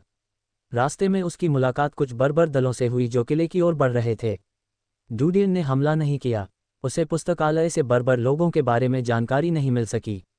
वह बर्बर लोगों के बारे में बहुत कम जानता था और अधिकांश ज्ञान गपशप के माध्यम से था। इसके अलावा वह बर्बर लोगों द्वारा बोली जाने वाली भाषा भी नहीं जानता था। इसलिए यदि वह किसी को पकड़कर यातना भी दे तो भी उसे कोई परिणाम नहीं मिलेगा। यदि उसने किसी उच्च पद और रुतबे वाले बर्बर को पकड़ लिया होता तो शायद वे आवासीय क्षेत्र में बोली जाने वाली भाषा बोलने में सक्षम होते। हालांकि ऐसे व्यक्ति का अपहरण करना एक समस्या होगी। डूडियन फोर्ट किंग से 10 किलोमीटर दूर रुक गया। उसे इलाके में गहरी खूनी गंध महसूस हुई। ये देखना मुश्किल नहीं था कि उस दिन युद्ध के दौरान कितने लोग मारे गए थे। वह थोड़ा और अंदर घुस गया और देखा कि एक ऊंची दीवार जो अवरोध के रूप में बनी थी टूट गई है। वहां कई धुंधली काली आकृतियां थीं जो किले की खाई के साथ साथ चल रही थीं। डूडियन को उम्मीद नहीं थी कि सेना ने किला वापस नहीं छीन लिया है। क्या उन्होंने किला छोड़ दिया? किले के पीछे मैदान है जो वाणिज्यिक जिले के रहने वाले क्षेत्र की ओर ले जाते हैं। कुछ रईस और धनी व्यापारी वहां रहते हैं। सेना को वहां अपनी अंतिम रक्षा करनी चाहिए। एक बार जब वह रक्षा दीवार टूट जाएगी तो बर्बर लोग भेड़ियों के रूप में क्षेत्र में आ जाएंगे। उस स्थिति में हताहतों की संख्या गिनना मुश्किल होगा। डूडियन की आंखें चमक उठीं। हालांकि वह सेना की पृष्ठभूमि से अवगत था और वह जानता था कि उन्हें इस तरह के हमले को रोकने में सक्षम होना चाहिए। लेकिन बर्बर लोगों को कम आंकना भी समझदारी नहीं होगी। युद्ध से सबसे पहले प्रभावित होने वाला शहर सबसे आगे होगा। हालांकि यह व्यावसायिक क्षेत्र में आर्थिक रूप से पिछड़ा हुआ शहर है, फिर भी इसकी आबादी हजारों में होनी चाहिए। अगर सेना जवाबी हमला नहीं करती तो इसका मतलब है कि उन्होंने उन सभी लोगों को छोड़ दिया है। जब डूडियन चुपचाप जाने के लिए मुड़ा तो उसकी आंखें सिकुड़ गईं। डूडियन सुबह सुबह वापस होटल लौट आए। उसने कोचवान को बुलाया और सीधे मंदिर में चला गया। डूडियन सामग्री खरीदने के लिए हॉल में वापस चला गया। उन्होंने डेस्क के पीछे बैठे युवक से पूछा, अगर मैं पॉइंट का उपयोग नहीं करना चाहता तो मुझे कितना सोना देना होगा? पिछली बार के युवा ने डूडियन को पहचान लिया, भले ही वह अभी भी मास्क का उपयोग कर रहा था। वह विनम्र स्वर में बोला, हम आपको डिस्काउंट रेट पर देंगे। केवल 10 सोने के सिक्के। डूडियन ने कहा, मुझे 2 बोतलें दो। युवक मुस्कुराया, आप एक बार में केवल 1000 बूंदें ही प्राप्त कर पाते हैं। वह 1 बोतल है। डूडियन की भौहें सिकुड़ गईं। ठीक है, फिर 1 बोतल। युवक ने सोचा कि डूडियन ऐसा व्यवहार कर रहा है जैसे वह शराब खरीद रहा हो। वह जानता था कि डूडियन के पास पैसे की कोई कमी नहीं है क्योंकि वह हाल ही में एक नया आविष्कार लेकर आया है। ठीक है, कृपया फॉर्म भरें और मैं आपके लिए आवेदन कर दूंगा। डूडियन ने फॉर्म भरा, पैसे चुकाए और चला गया। डूडियन 13वें महल में आए। वह पिंजरे से बाहर निकला और कोचमैन को उसका इंतजार करने का आदेश दिया। गार्ड ने उसे रोका, हेलो, क्या आप मिस्टर डीन हैं? डूडियन ने सिर हिलाया, ये निमंत्रण पत्र आपके लिए है। गार्ड ने सम्मानपूर्वक पत्र दिया। डूडियन ने लिफाफे की ओर देखा। उसने उसे खोला और अंदर से पत्र निकाला। उन्होंने सामग्री की बारीकी से जांच की। यह एक आंतरिक पत्र था और उन्हें 3 दिन बाद एक सेमिनार में भाग लेने के लिए आमंत्रित किया गया था। ये सुनिश्चित करने के लिए निमंत्रण पहले ही भेजा गया था कि आर्किटेक्ट्स के पास सेमिनार के लिए अतिरिक्त समय निकालने के लिए पर्याप्त समय होगा। डूडियन ने जमीन से पत्रों का एक और बड़ा बैग लिया और धीरे धीरे महल में चला गया। अल्पविराम, अल्पविराम। रयान महल की दूसरी मंजिल पर अध्ययन कक्ष। आकृतियां अध्ययन कक्ष के दरवाजे के सामने रुक गईं। उनमें से एक ने दरवाजा खटखटाया। सैंडर ने दरवाज़ा खोला और उन्हें अंदर बुलाया। सैंडर ओल्ड फुलिन के लिए व्यक्तिगत रूप से जिम्मेदार थे क्योंकि उनकी उम्र बढ़ने के कारण उनके पैर अब स्वस्थ नहीं थे। आना। सैंडर 3 लोगों को देखकर मुस्कुराया। वे तीनों खुश थे। नमस्कार युवा कुलपति। बूढ़ा फुलिन रतन की कुर्सी पर बैठ गया और उसने तीनों को देखा। आपके दोस्त डीन ने हमें एक पत्र भेजा है। अब उसके पास मदद की कमी है।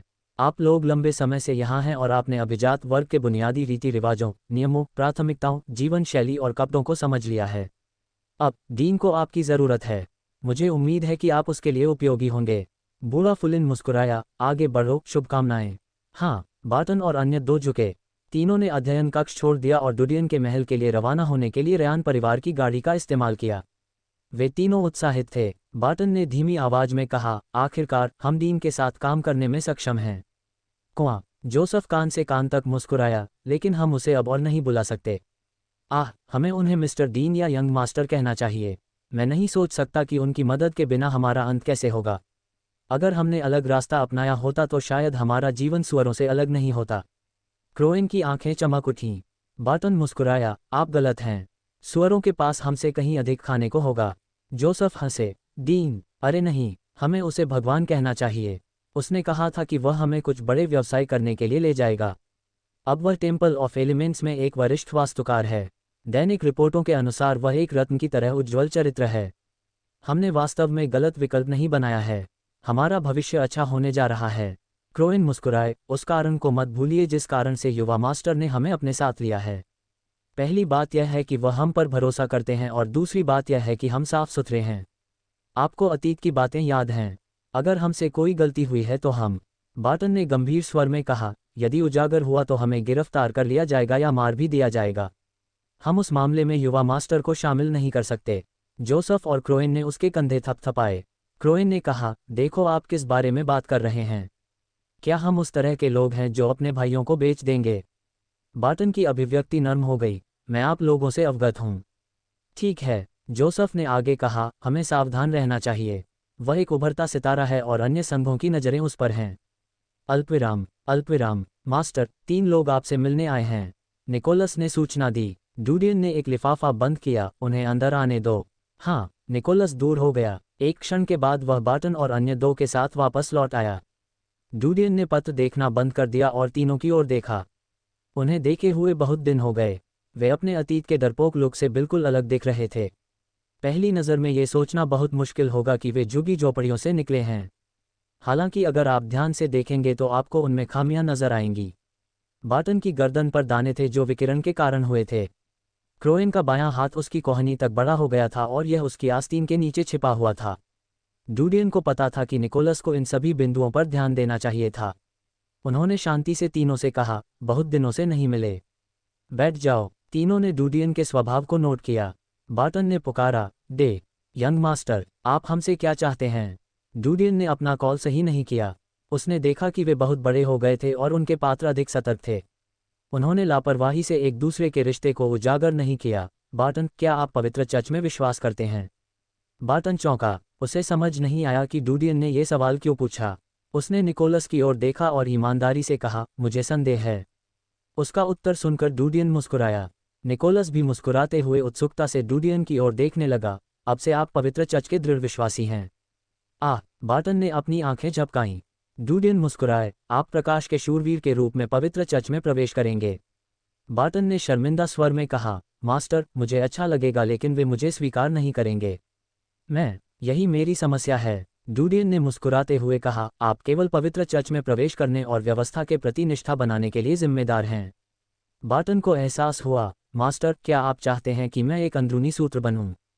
डूडियन ने अपना सिर हिलाया, नहीं, बस वही करो जो मैं कहता हूं और कुछ नहीं। तुम मुझे कुछ समय तक दोबारा नहीं जान पाओगे। बार्टन घाटे में था। ऐसा लग रहा था कि वह समझ रहा था लेकिन साथ ही वह उलझन में भी था। वह झिझक रहा था क्योंकि वह अधिक जानकारी मांगना चाहता था लेकिन उसने रोक दिया। ठीक है। डूडियन ने जोसेफ की ओर देखा, क्या आप एक शक्तिशाली सेनापति बनना चाहते हैं? जोसेफ दंग रह गया। मास्टर, क्या आप चाहते हैं कि मैं सेना में भर्ती होऊं? हाँ। डूडियन ने हंसते हुए कहा, आपको बार्टन की तरह मेरे बारे में भूल जाना चाहिए और सेना में अच्छे परिणाम प्राप्त करने चाहिए। आपको एक अच्छा जनरल बनने पर ध्यान केंद्रित करना चाहिए। दोनों ने एक दूसरे की ओर आश्चर्य से देखा। उन्होंने सिर हिलाया, ठीक है। डूडियन ने क्रोएन की ओर देखा, मेरे पीछे आओ। क्रोएन ने सिर हिलाया।